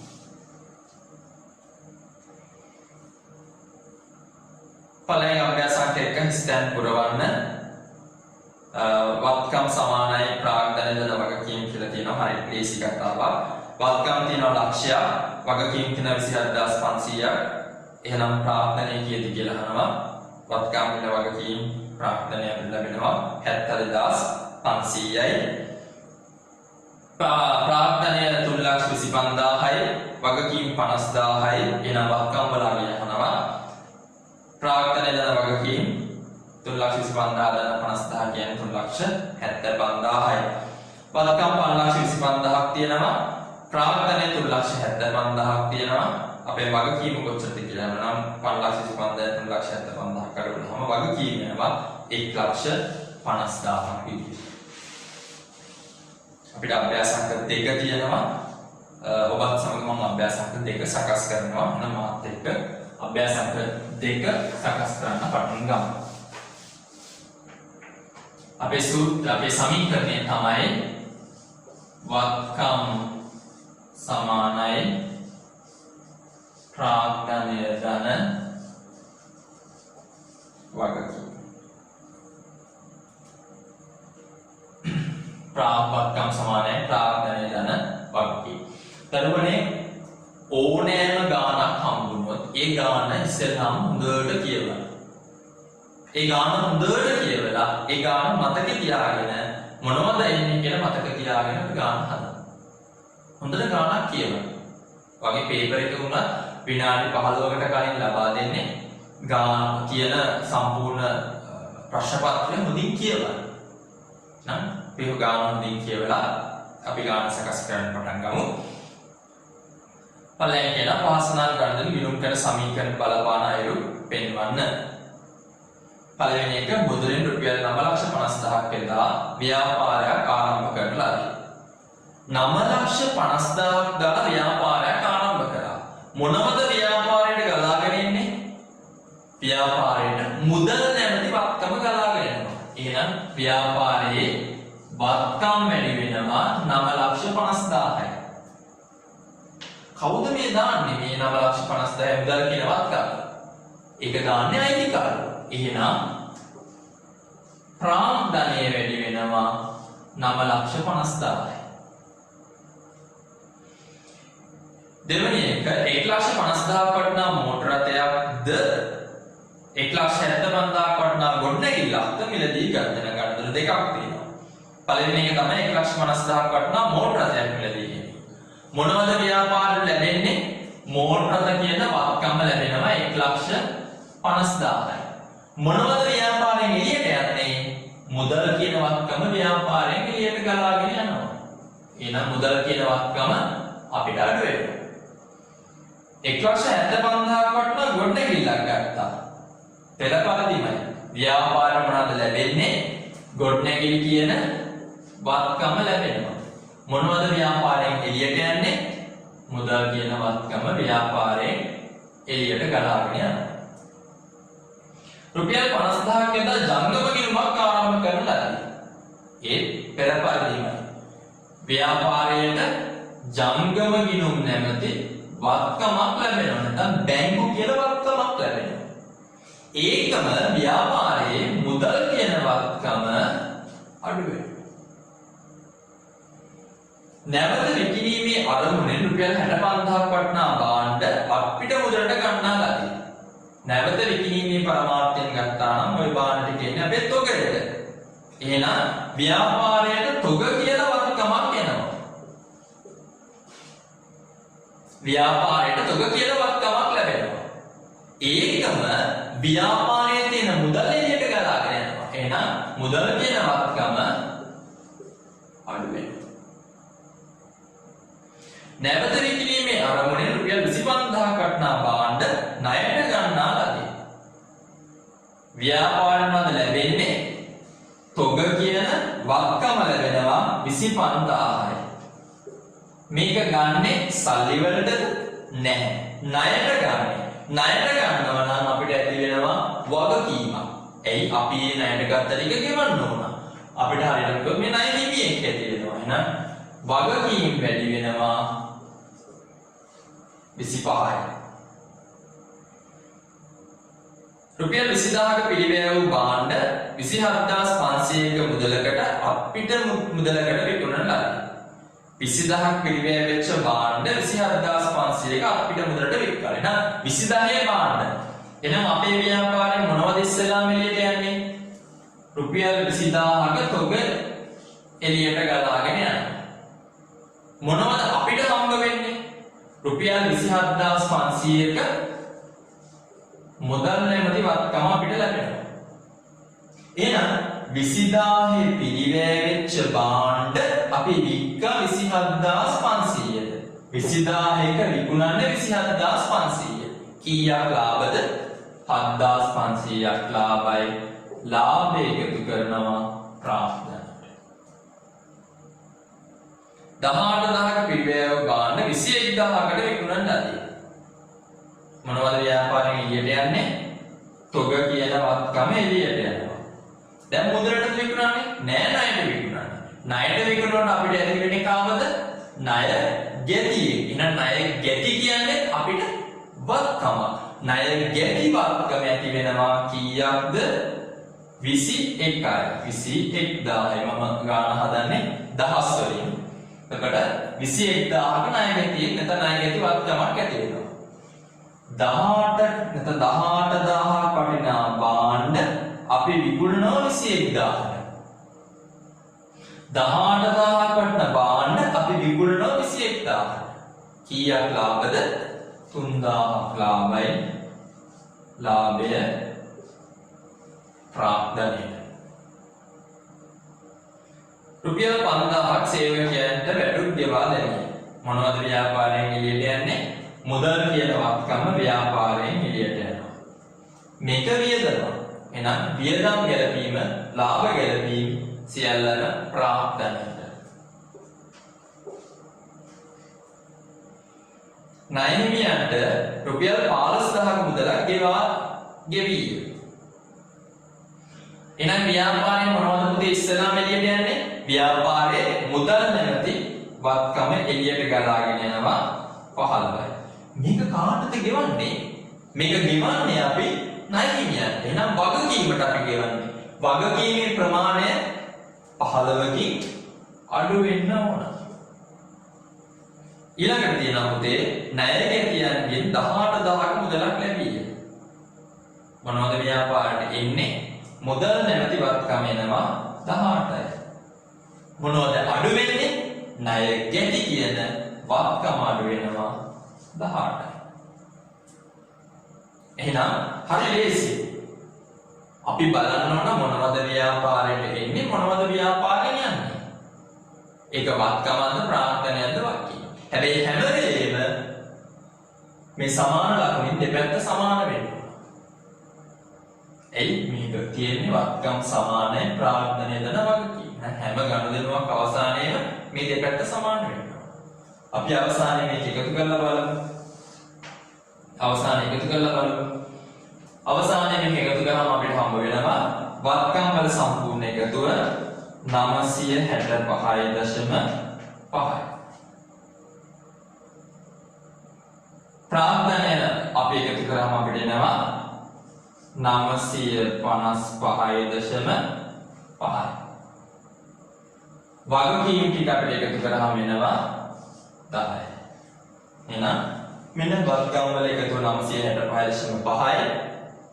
ප්‍රාර්ථනය දන වගකීම් වල එකතුවක් දෙනවා 965යි. අභ්‍යාස අංකය 3. දරුවනේ අභ්‍යාස අංකය 3 පහත දැක්වෙන ගණන හේතුවෙන් ගිණුම් කරන සමීකරණ අයිතමේ වෙනස් වන ආකාරය. මෙන් බලපෑමට අදාළ ගණනම බැගින් ලියන්න තියෙනවා. පළවෙනි එක කියන වත්කම් වැඩි වීම සහ වත්කම් අඩු වීම. මොනවාද වත්කම් වැඩි වීම හා අඩු වීමට අදාළව තියෙන්න පුළුවන් ගණන? ව්‍යාපාරයේ විසින් අපිට නැත්නම් ව්‍යාපාරයේ විසින් රුපියල් ලක්ෂයක් වටිනා මෝටර රථයක් මිලදී ගැනීම. මෝටර රථ කියන වත්කම වැඩි වෙනවා, මුදල් කියන වත්කම අඩු වෙනවා. වත්කම් වැඩි වීම හා වගකීම් වැඩි වීම. රුපියල් ලක්ෂ 5ක බැංකු ණයක් වෙනවා. අන්න වත්කමත් වැඩි වෙනවා, වගකීමත් වැඩි වෙනවා. වත්කම් අඩු වීම හා වගකීම් අඩු වීම. රුපියල් 30000ක බැංකු ණයෙන් කොටසක් ගෙවා දැමීම. එහෙනම් දරුවනේ මේ විදිහට මේ හැම අයිතමයකටම අදාළ ගිණුම් කරන අයිතමයකටම අදාළ ගණුදෙනුව බැගින් ඔබ ලියන්න ඕන.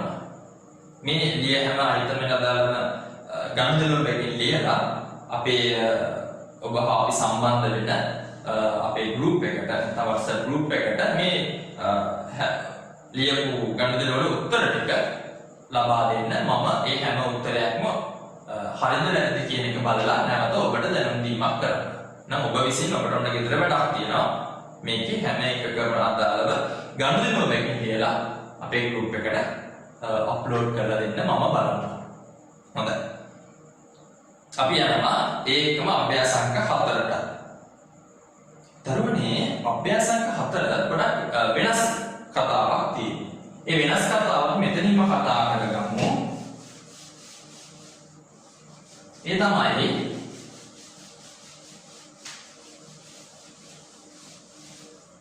මේ සමීකරණය විශ්ලේෂණය කරගන්න පුළුවන්. මේ වක්කම් සමානයි ප්‍රාර්ථන වේදන වගකීම් කියන සමීකරණය අපිට විශ්ලේෂණය කරගන්න පුළුවන්. සරලව විශ්ලේෂණය කරොත් මෙන්න මෙයාම දෙකට කඩා ගන්න පුළුවන් නේ. කොහොමද? ජංගම නොවන වක්කම් ධන ජංගම වක්කම් සමානයි ප්‍රාර්ථනය. යාවට කෙරුවේ නෑනේ. මේ වගකීමත් අපිට කොටස් දෙකකට කඩන්න පුළුවන් නේ. කොහොමද? ජංගම නොවන වගකීම් සහ ධන ජංගම වගකීම්. ඔන්න අපිට සරලවම කඩා ගන්න විශ්ලේෂණය කරගන්න පුළුවන් ක්‍රමය. එතකොට දරුවනේ මේ ජංගම නොවන වක්කම් තෝරනම් අපිට කියන්න පුළුවන් නේ ඊඩම් ගොඩනැගිලි කොයි විදිහට මෝටරද සහ ජංගම වක්කම් අපිට ඕන විශ්ලේෂණය කරගන්න පුළුවන් තොගය ණයගැතියෝ බැංකු මුදල් ජංගම නොවන වගකීමුත් පුළුවන් බැංකු ණය ගස් ණය වගේ විදිහට. මේ ආකාරයට මේ සමීකරණය විශ්ලේෂණය කරගෙන පද ටික වෙනම ගන්න පුළුවන්. ඒ විදිහට අරගෙන අපිට ඕනනම් පුළුවන් කාව හදා ගන්නද? මූල්‍ය තත්ත්ව සමීකරණයක් හදාගන්න. මූල්‍ය තත්ත්ව සමීකරණයක් හදන්න. මූල්‍ය තත්ත්වයේ ඒ අයිතමයන්ට අදාළ වෙන විදිහට මේ සමීකරණය ගොඩනගාගෙන අපිට ඉදිරිපත් කරන්න පුළුවන්. අපි බලමු අභ්‍යාස අංක 4ට අදාළව සමීකරණයක් විශ්ලේෂණය කරලා දීලා තියෙනවා. ඒ සමීකරණයට අදාළව මේ ගණන ටික දාලා කොහොමද ගොඩනගන්නේ කියලා. අභ්‍යාස අංක 4 හොඳට කියව ගන්න දරුවනේ.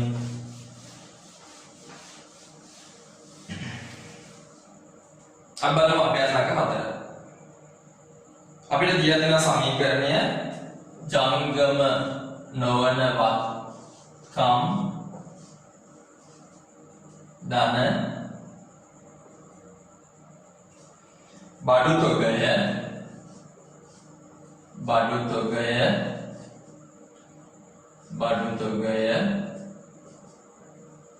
ණයගැතියෝ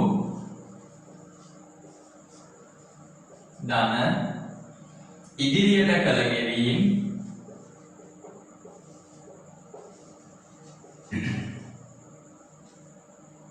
මුදල් සමානයි ප්‍රාග්ධනය ධන ණය හිමියෝ ධන උපචිත වියදම්. ඔන්න අපිට දෙන සමීකරණයට අපි වාර්තා කරන්න යන්නේ. අයිතිකරුවන් විසින් රුපියල් ලක්ෂ 5ක් ව්‍යාපාරයක් ආරම්භ කරන ලදී. ඔන්න ආයසරයක් මතක් කරනවා අපි. මොනවද ව්‍යාපාරයට එන්නේ? මුදල් කියන වත්කම ව්‍යාපාරයට එනවා. කවුද මේක දාන්නේ? අයිතිකරුවන් නම් ප්‍රාග්ධනය. ලක්ෂයක් යදා ව්‍යාපාරයට ගොඩනැගිල්ලක් මිලදී ගන්නා ලදී. ලක්ෂයක් යදා ව්‍යාපාරයට ගොඩනැගිල්ලක් මිලදී ගන්නා ලදී. එහෙනම් ගොඩනැගිලි කියන්නේ ජංගම නොවන වත්කම්. එහෙනම් ව්‍යාපාරයේ ජංගම නොවන වත්කම් වැඩි වෙනවා ලක්ෂයයි. ව්‍යාපාරේ මොනවද එළියට යන්නේ? මුදල් කියන වත්කම එළියට ගලාගෙන යනවා ලක්ෂයයි. 75000ක් යොදා ව්‍යාපාරයේ ප්‍රයෝජනීය උදෙසා මෝටර රථයක් මිලදී ගන්නා ලදී. එහෙනම් මෝටර රථ කියන්නේ මොනවද? ජංගම නොවන වත්කම්. එහෙනම් ජංගම නොවන වත්කම් වැඩි වෙනවා 75යි. මෝටර රථේ ගාද්දී අපිට ජංගම නොවන වත්කමක් වැඩි වෙද්දි මොනවද අපෙන් එළියට යන්නේ? මුදල් කියන වත්කම එළියට ගලාගෙන යනවා.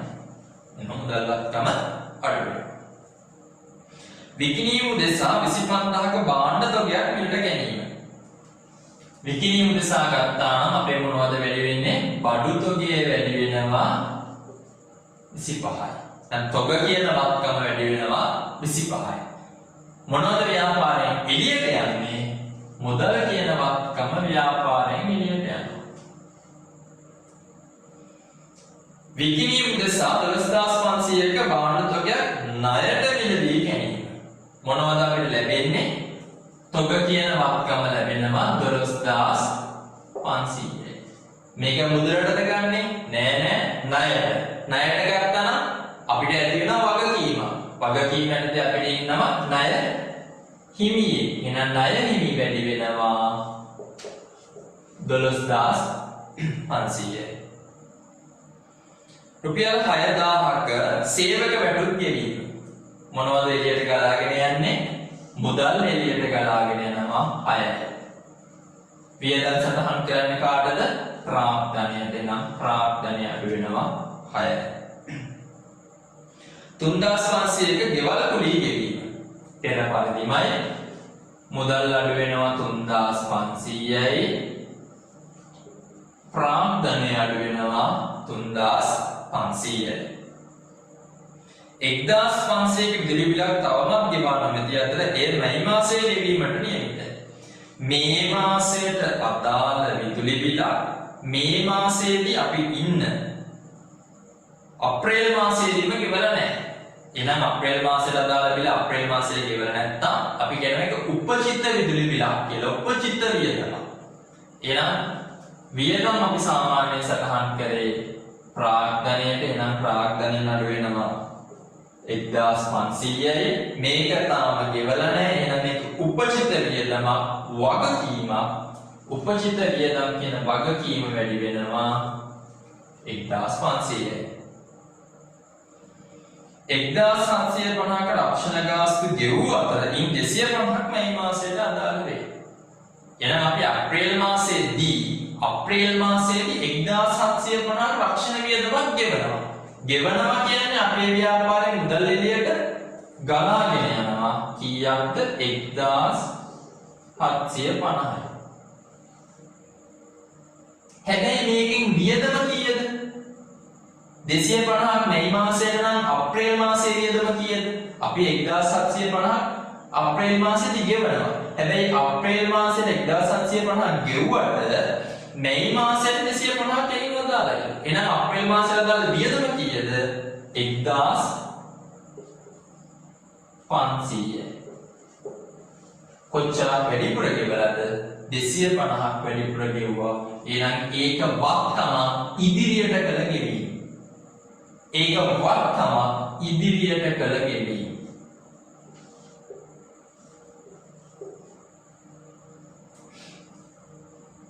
අයිතිකර විසින් තවත් 75000ක් ව්‍යාපාරයට යෙදවිය. අතිරේක ප්‍රාග්ධනයක් කරලා ව්‍යාපාරයට මුදල් නැමැති වත්කම වෙනවා 75යි. අයිතිකරගේ ප්‍රාග්ධනය වැඩි වෙනවා 75යි. රුපියල් 12000ක පිළිවැය වූ භාණ්ඩ 14500කට විකුණන්නට ආදී. 12000ක පිළිවැය වෙච්ච භාණ්ඩ 14500කට විකුණනවා. එහෙනම් මොනවද ව්‍යාපාරෙන් ඉස්සලාම එළියට යන්නේ? තොග කියන බඩු තොග කියන වත්කම අඩු වෙනවා රුපියල් 12000. මොනවද ව්‍යාපාරයට එන්නේ? මේක අපිට විකුණන හින්දා 14500ක මුදල් නැමැති වත්කම එනවා. එහෙනම් මුදල් නැමැති වත්කම එකතු වෙනවා 14500. 12000ක පිළිවැය වෙච්ච භාණ්ඩ 14500කට විකුණනවා. කීයක් ලාභද? 2500යි. ලාභය ප්‍රාග්ධනයට අඩු කරනවා. 6000ක පිළිවැය වූ භාණ්ඩ 8000කට විකුණන්න ආදී. 6000ක පිළිවැය වෙච්ච භාණ්ඩ 8000කට විකුණනවා. එහෙනම් මොනවද ව්‍යාපාරයෙන් එළියට ගලාගෙන යන්නේ? බඩු තොග කියන වත්කම එළියට ගලාගෙන යනවා. මොනවද ව්‍යාපාර ලැබෙන්නේ? 8000 අපි මේක විකුණන්නේ ණයට. ණයට වික්කොත් අපිට ලැබෙන්නේ ණය ගැතියෙක්. ණයට වික්කොත් අපිට ලැබෙන්නේ ණය ගැතියෙක්. එහෙනම් ණය ගැති කියන වත්කම වැඩි වෙනවා 8000.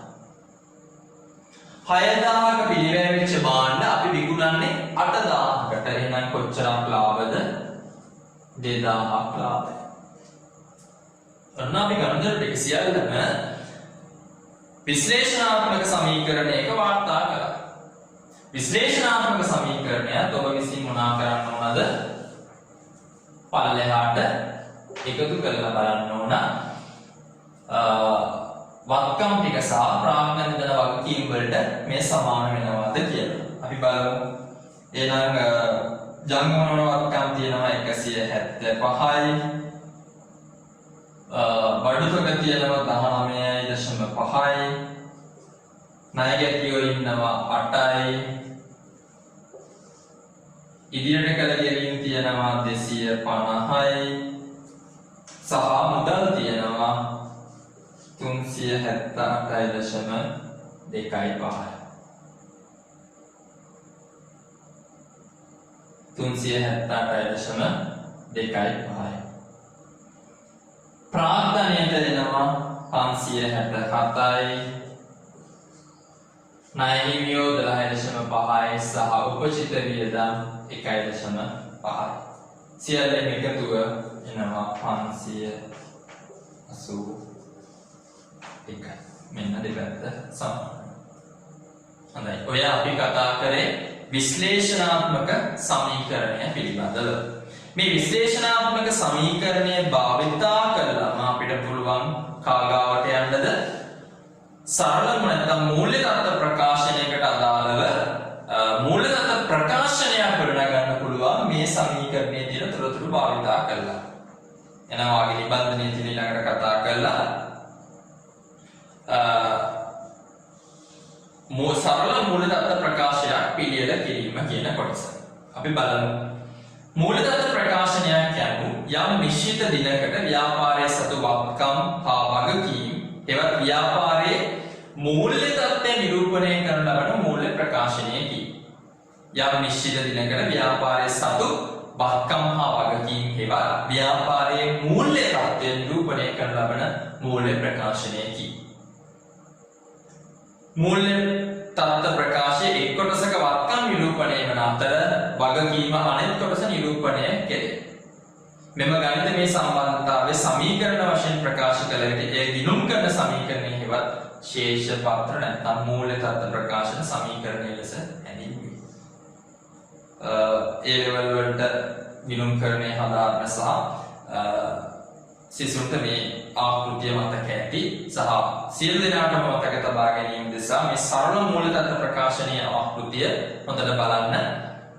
ඒක මතක තියාගන්න. මොකද කවුන්ටිං වල නැත්නම් දිනුම් කරණයේදී ආකෘති මතක තබා ගැනීම අතිශය වැදගත්. මූල්‍ය තත්ත්ව ප්‍රකාශනයක් පිළියෙල කිරීම නිසා අපේ යමු අභ්‍යාසංක 5 සකස් කරන්න. එහෙනම් නිමල් ව්‍යාපාරයේ 2018යි 1යි 1 දිනට පැවති තොරතුරු පහත දැක්වේ. මෙන්න තියෙනවා තොරතුරු ප්‍රමාණයක් සහ මේ ගානේ විශේෂත්වයක් තියෙනවා. ඔයාලට විශ්ලේෂණාත්මක සමීකරණයක් දෙන්නේ නැහැ. විශ්ලේෂණාත්මක සමීකරණ වල ගාන දිහා බලලා සකස් කරගන්න ඕන. එහෙනම් අපි ගාන හොඳට කියලා ඉස්සෙල්ලාම විශ්ලේෂණාත්මක සමීකරණයක් ගොඩනගමු. එහෙනම් මේ ගානට අනුව එන්න ඕන මෝටර් රථ ධන ගෘහ භාණ්ඩ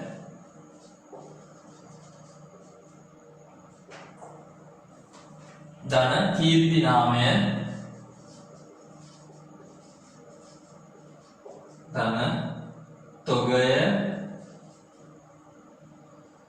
ණය ගැති ධන මුදල් සමානයි ප්‍රාග්ධනය ධන බැංකු ණය ධන ණය හිමි. මෙන්න අපි ගානට අනුව සකස් කර ගන්නවා දරුවනේ විශ්ලේෂණාත්මක සමීකරණය. මේ සමීකරණයට අපි ඉස්සෙල්ලාම කරන්න ඕන 2018 1 දිනට පැවති තොරතුරු නැත්නම් ආරම්භක ශේෂ ටික ඇතුළත් කරන එක. මෙන්න එහෙනම් අපි ආරම්භක ශේෂ ඇතුළත් කරනවා. මේ ආරම්භක ශේෂ ඇතුළත් කරද්දී දෙපැත්තම දාන්න ඕන දෙයක් නැහැ. හැබැයි ආරම්භක ශේෂ අවසානයේ සම්පූර්ණයෙන්ම මේ දෙපැත්ත සමාන වෙන්න ඕන. දැන් එක ගානෙන් ගානට එක ශේෂයෙන් ශේෂයට සමාන වෙන්න ඕනේ නැහැ. ශේෂ සියල්ලම දාලා ඉන්නට පස්සේ වත්කම් පැත්තේ එකතුව ප්‍රාග්ධනය හා වගකීම් වලට සමාන වෙන්න ඕන. ප්‍රාග්ධනය තියෙනවා දරුවනේ 210යි, මෝටර වාහන 175යි, බඩු තොගය තියෙනවා 15යි, බැංකු ණය තියෙනවා 125යි, ණය හිමියෝ තියෙනවා 35යි, මුදල් 40යි, සහ ගෘහ භාණ්ඩ 85යි. ඔබ බලන්න ඔබගේ ගණක යන්ත්‍රයේ මේ තොරතුරු ටික දැන් ඇතුළත් කළාට පසු වත්කම් සියල්ලේ එකතුව ප්‍රාග්ධනය දන වගකීම් වල එකතුවට සමාන විය යුතුයි. හොඳයි. අපි ඊළඟට යමු 2018 ජනවාරි මාස සිදු වූ ගනුදෙනු පහත දැක්වේ. පළවෙනි ගනුදෙනුව 1,25,000ක බඩු තොගය ණයට ගන්නා ලදී. එහෙනම් මොනවද ව්‍යාපාරයට ගලාගෙන එන්නේ? බඩු තොග ගලාගෙන එනවා 125යි. මේවා ගන්න මුදලටද නෑ ණයට ගත්තා නම් අපිට ඇති වෙනවා ණය හිමි කියන වගකීමක්. 65000ක් මුදලින් නිමල් ප්‍රාග්ධනය ලෙස එල්ලවිය. මොනවද ව්‍යාපාරයට එන්නේ? මුදල් කියන වත්කම ව්‍යාපාරයට ගලාගෙන එනවා සහ මේක දාන්නේ නිමල් කියන්නේ අයිතිකරු. එහෙනම් ප්‍රාග්ධනය වැඩි වෙනවා 65යි. ණයගැතියෙකුට රුපියල් 25000ක් ලැබෙනවා. ණයගැතියෙක් රුපියල් 25000ක් අපිට ගෙවනවා. එහෙනම් මුදල් කියන වත්කම අපිට වැඩි වෙනවා 25යි. ණයගැති කියන වත්කම අඩු වෙනවා 25යි.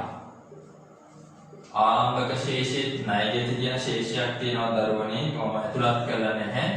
55. ඒකම රුපියල් 35000ක තවත් බැංකු ණයක් ලබා ගන්නා ලදී. දැන් බැංකු ණයක් ගත්තොත් 35000ක. එහෙනම් අපිට මුදල් දෙනවා 35000යි. අපේ බැංකු ණය කියන වගකීම වැඩි වෙනවා 35යි.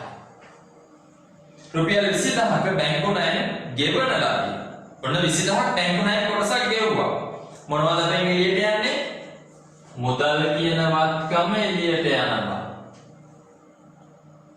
අපි ගෙවන්නේ බැංකු ණයෙන් කොටසක්. එහෙනම් බැංකු ණය කියන වගකීම අඩු වෙනවා 20000යි.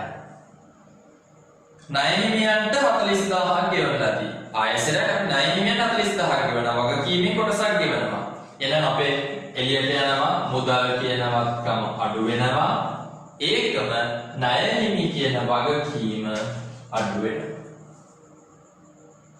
කීර්ති නාමය 15000ක් බවට අගය කරන ලදී. එහෙනම් කීර්ති නාමය ජංගම නොවන වත්කම් සහ ජංගම වත්කම් අතරමැද තියෙනවා කීර්ති නාමය 15යි. කීර්ති නාමයේ අවසාන හිමිකම ලැබෙන්නේ අයිතිකරුට. එහෙනම් ප්‍රාග්ධනයට එකතු වෙනවා 15යි.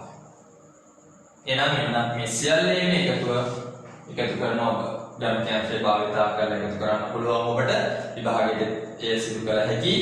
එහෙනම් මෝටරතල එකතු වෙනවා 175, ධන ගෘහ භාණ්ඩ 85යි, ධන කීර්ති නාමය 15යි, තොගය 140යි, ධන ණයගැතියෝ 30යි, ධන මුදල් 10යි. ප්‍රාග්ධනය 290යි, ධන බැංකු ණය 140යි, ධන ණය හිමියෝ 120යි. අවසානයේ වත්කම් වල එකතු වෙනවා 550යි. 550ට ප්‍රාග්ධනය සහ වගකීම් වල එකතුව සමාන වෙනවා 550යි. ඔන්න විශ්ලේෂණාත්මක සමීකරණයට අපි ගණනය ටික දාලා සමාන කරගත්තා. එහෙනම් මේ ශේෂ ටික භාවිතා කළා අපි සකස් කරමු සරල මූල්‍ය තත්ත්ව ප්‍රකාශය. සරල මූල්‍ය තත්ත්ව ප්‍රකාශය. බලමු.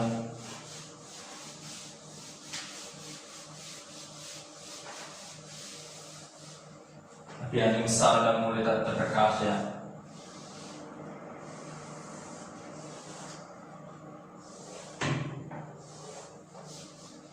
නිමල්ගේ ව්‍යාපාරය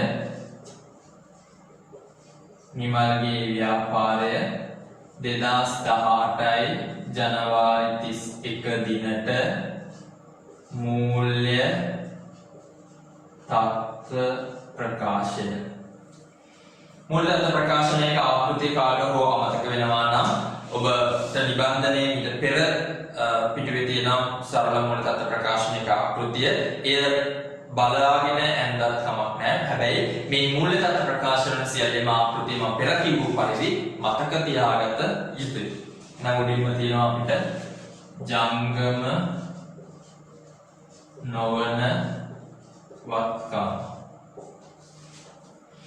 ජංගම නොවන වත්කම් යටතේ මේ අපි සකස් කරපු අභ්‍යාසයට අදාළව අපේ ව්‍යාපාරයේ ජංගම නොවන වත්කම් තියෙනවා.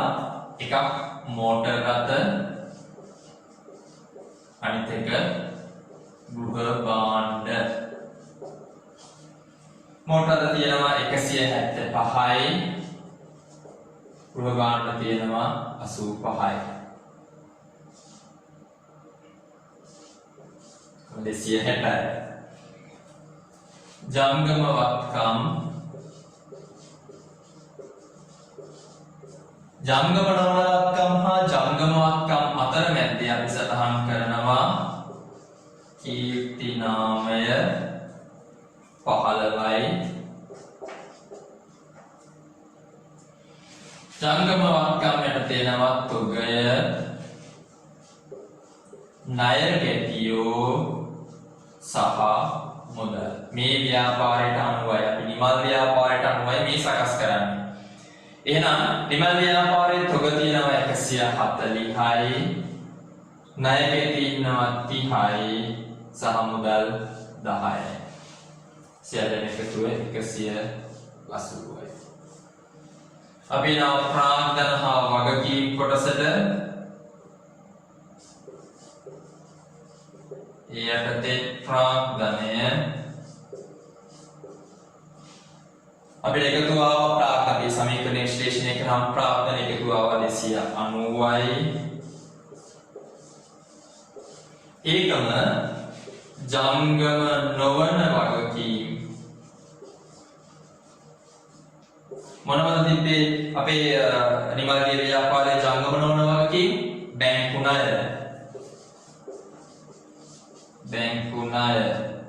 140යි. ඒකම ජංගම වගකීම් තිබ්බා මොනවද? ණය හිමියෝ යටිබාද 120යි. අවසානයේ මේ සියල්ලම එකතුව වත්කම් වල එකතුව ප්‍රාග්ධන හා වගකීම් වල එකතුවට සමාන වෙනවා. අපිට සමීකරණයේදී සමාන වුණා 550. හරි. දරුවනේ ඊට පල්ලෙහෙන් තියෙන තවත් අභ්‍යාසයක් අංක 6 ඔබ විසින් මේ අභ්‍යාසක් 6ට අදාළව එය හෝම්වර්ක් එකක්. එය සකස් කළ යුතුයි. ඒ සකස් කිරීමේදී ඔබ මේ පෙරගාමීසේම විශ්ලේෂණාත්මක සමීකරණයක් ගොඩනගාගෙන මූල තත්ත්ව ප්‍රකාශනයකට අනුකූල වන පරිදි සමීකරණය සමාන කරගෙන මූල තත්ත්ව ප්‍රකාශනය සකස් කරන්න ඕන. මේ අභ්‍යාසවල තමයි හෝම්වර්ක් කියන අභ්‍යාසවල පිළිතුරු ඔබ විසින් අපේ ගෲප් එකට ඇඩ් කරන්න, අප්ලෝඩ් කරන්න. එහි හරි වැරද්ද නැත්නම් වැරද්දක් කිසියම් ගැටලුවක් තියෙනවා නම් ඒකට පිළිතුරු මම ලබා දෙන්නම්. අවශ්‍යතාවය තියෙන්නේ මේ අභ්‍යාස නැවත නැවත ඔබ විසින් සිදු කිරීමයි, සකස් කිරීමයි. එතකොට තමයි ඔබට වඩා හොඳට මේ අභ්‍යාස සකස් කළ හැකි වෙන්නේ. එහෙනම් අපි යමු මේකේ ඊළඟ කොටසට, මේ සමීකරණ කොටසම ඊළඟ අනු කොටසට. ඒ තමයි ලාභ සමීකරණ. ලාභ සමීකරණ. ලාභ සමීකරණ. ලාභ සමීකරණ. ලාභ සමීකරණ. හොඳයි. පුතේ ව්‍යාපාර ආයතනය තමන්ගේ ව්‍යාපාර කටයුතු කරගෙන යන්නේ ව්‍යාපාර ආයතනයක් තමන්ගේ ව්‍යාපාර කටයුතු කරගෙන යන්නේ සාමාන්‍යයෙන් ලාභ උපරිම කර ගැනීමේ අරමුණින්. ඕනෑම ව්‍යාපාර ආයතනයක් තමන්ගේ ගනුදෙනු සිදු කරන්නේ ලාභ උපරිම කර ගැනීම සඳහා. එහෙනම් ලාභ උපරිම කර ගැනීමේ අරමුණ සිටු කරගන්න නම් යම් නිශ්චිත කාල පරිච්ඡේදයක් තුළ ව්‍යාපාරයේ උපයාගත් ලාභය කොපමණද කියලා අපි ගණනය කරගත යුතුයි. එහෙනම් යම් නිශ්චිත කාල පරිච්ඡේදයක් තුළ උපයාගත් ලාභය ගණනය කරන්න තියෙන හොඳම ක්‍රමය තමයි අපේ අවසාන මූල්‍ය ප්‍රකාශන කට්ටලයක් සකස් කරගන්න. ඒක විත්සාහණියට අනුකූලව ගිහිල්ලා ලෙජර් ගිණුම් වල සකස් කරලා අවසාන මූල්‍ය ප්‍රකාශන කට්ටලේ විස්තීර්ණ ආදායම් ප්‍රකාශනය හදනකොට අන්න ලාභය එනවා. හැබැයි ඊට වඩා පහසුම ක්‍රමයක් තමයි මේ ලාභ සමීකරණය භාවිතා කරන එක. කියන්නේ කුඩා ව්‍යාපාර වලට ලාභ සමීකරණය භාවිතා කරලා යම් නිශ්චිත කාල පරිච්ඡේදයක් තුළ උපයාගත් ලාභය ගණනය කරන්න පුළුවන්. බලමු. බොහෝ ව්‍යාපාර ආයතනයන්හි මූලික අරමුණ වන්නේ ලාභ ඉපැයීමයි. යම් නිශ්චිත කාල පරිච්ඡේදයක් තුළ ව්‍යාපාරයක් පවත්වාගෙන යාමෙන් ලබාගත් ලාභය හෝ අලාභය ගණනය කිරීම උදෙසා භාවිතා කළ හැකි ඒ ක්‍රමයක් වන්නේ ලාභ සමීකරණයයි. බලන්න අපි ලාභ සමීකරණ දෙනවා. අපි ලියමු මෙහෙම. ශුද්ධ ලාභය හෝ අලාභය සමානයි අගශුද්ධවත්කම්. අගශුද්ධවත්කම් කියලා කියන්නේ අග ප්‍රාග්ධනය. එහෙම නැත්නම් යම්කිසි ව්‍යාපාරයක කාල පරිච්ඡේදයක් අවසානයේ තියෙන වත්කම් වලින් අඩු කරනවා වගකීම්. අගශුද්ධවත්කම් කියන්නේ අග ප්‍රාග්ධනය. එහෙමත් නැත්නම් කාල පරිච්ඡේදයක් අවසානයේ ව්‍යාපාරයේ සිදු වත්කම් වලින් කාල පරිච්ඡේදය අවසානයේ වගකීම් ටික අඩු කරනවා. අඩු ආරම්භක ශුද්ධවත්කම්. ඒ විදිහමයි ආරම්භක ශුද්ධවත්කම් කියන්නේ ආරම්භක ප්‍රාග්ධනය. එහෙම නැත්නම් කාල පරිච්ඡේදයක් ආරම්භයේ තියෙන වත්කම් වලින් අඩු වගකීම්. එකතු කළා ගැනීමලි අඩු කළා අමතර ප්‍රාග්ධනය. මේ සමීකරණය හොඳට මතක තියාගන්න. ඔයාලට පුළුවන් මේකේ highlight කරලා තියාගන්න. හොඳයි. අභ්‍යාස අංක 7. අභ්‍යාස අංක 7. පහත තොරතුරු පදනම් කොටගෙන ලාභය හෝ අලාභය ගණනය කරන්න.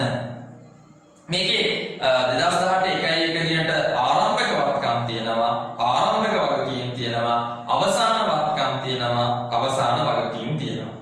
ඒ අනුව දරුවනේ අපි හදමු අවසාන ශුද්ධ වත්කම. අවසාන වත්කම් තියෙනවා 275යි, අවසාන වගකීම් තියෙනවා 50යි. එහෙනම් අග ශුද්ධ වත්කම ඍණ වගකීම් වුණාම 225යි. ආරම්භක වත්කම් තියෙනවා 150යි, ආරම්භක වගකීම් තියෙනවා 30යි. එහෙනම් ආරම්භක ශුද්ධ වත්කම් 120යි. ගැණිලි තියෙනවා 35යි. ගැණිලි තියෙනවා 35යි. අමතර ප්‍රාග්ධනය තියෙනවා අඩු කළා 40යි. එහෙනම් බලන්න ඔයාට එන්න ඕන ශුද්ධ ලාභය 100යි. ඒකම අපි යමු අභ්‍යාස අංක 8. පහත දැක්වෙන්නේ නිලුගේ ව්‍යාපාරය 2018 වර්ෂයේ සිදු තොරතුරු ප්‍රමාණයකි.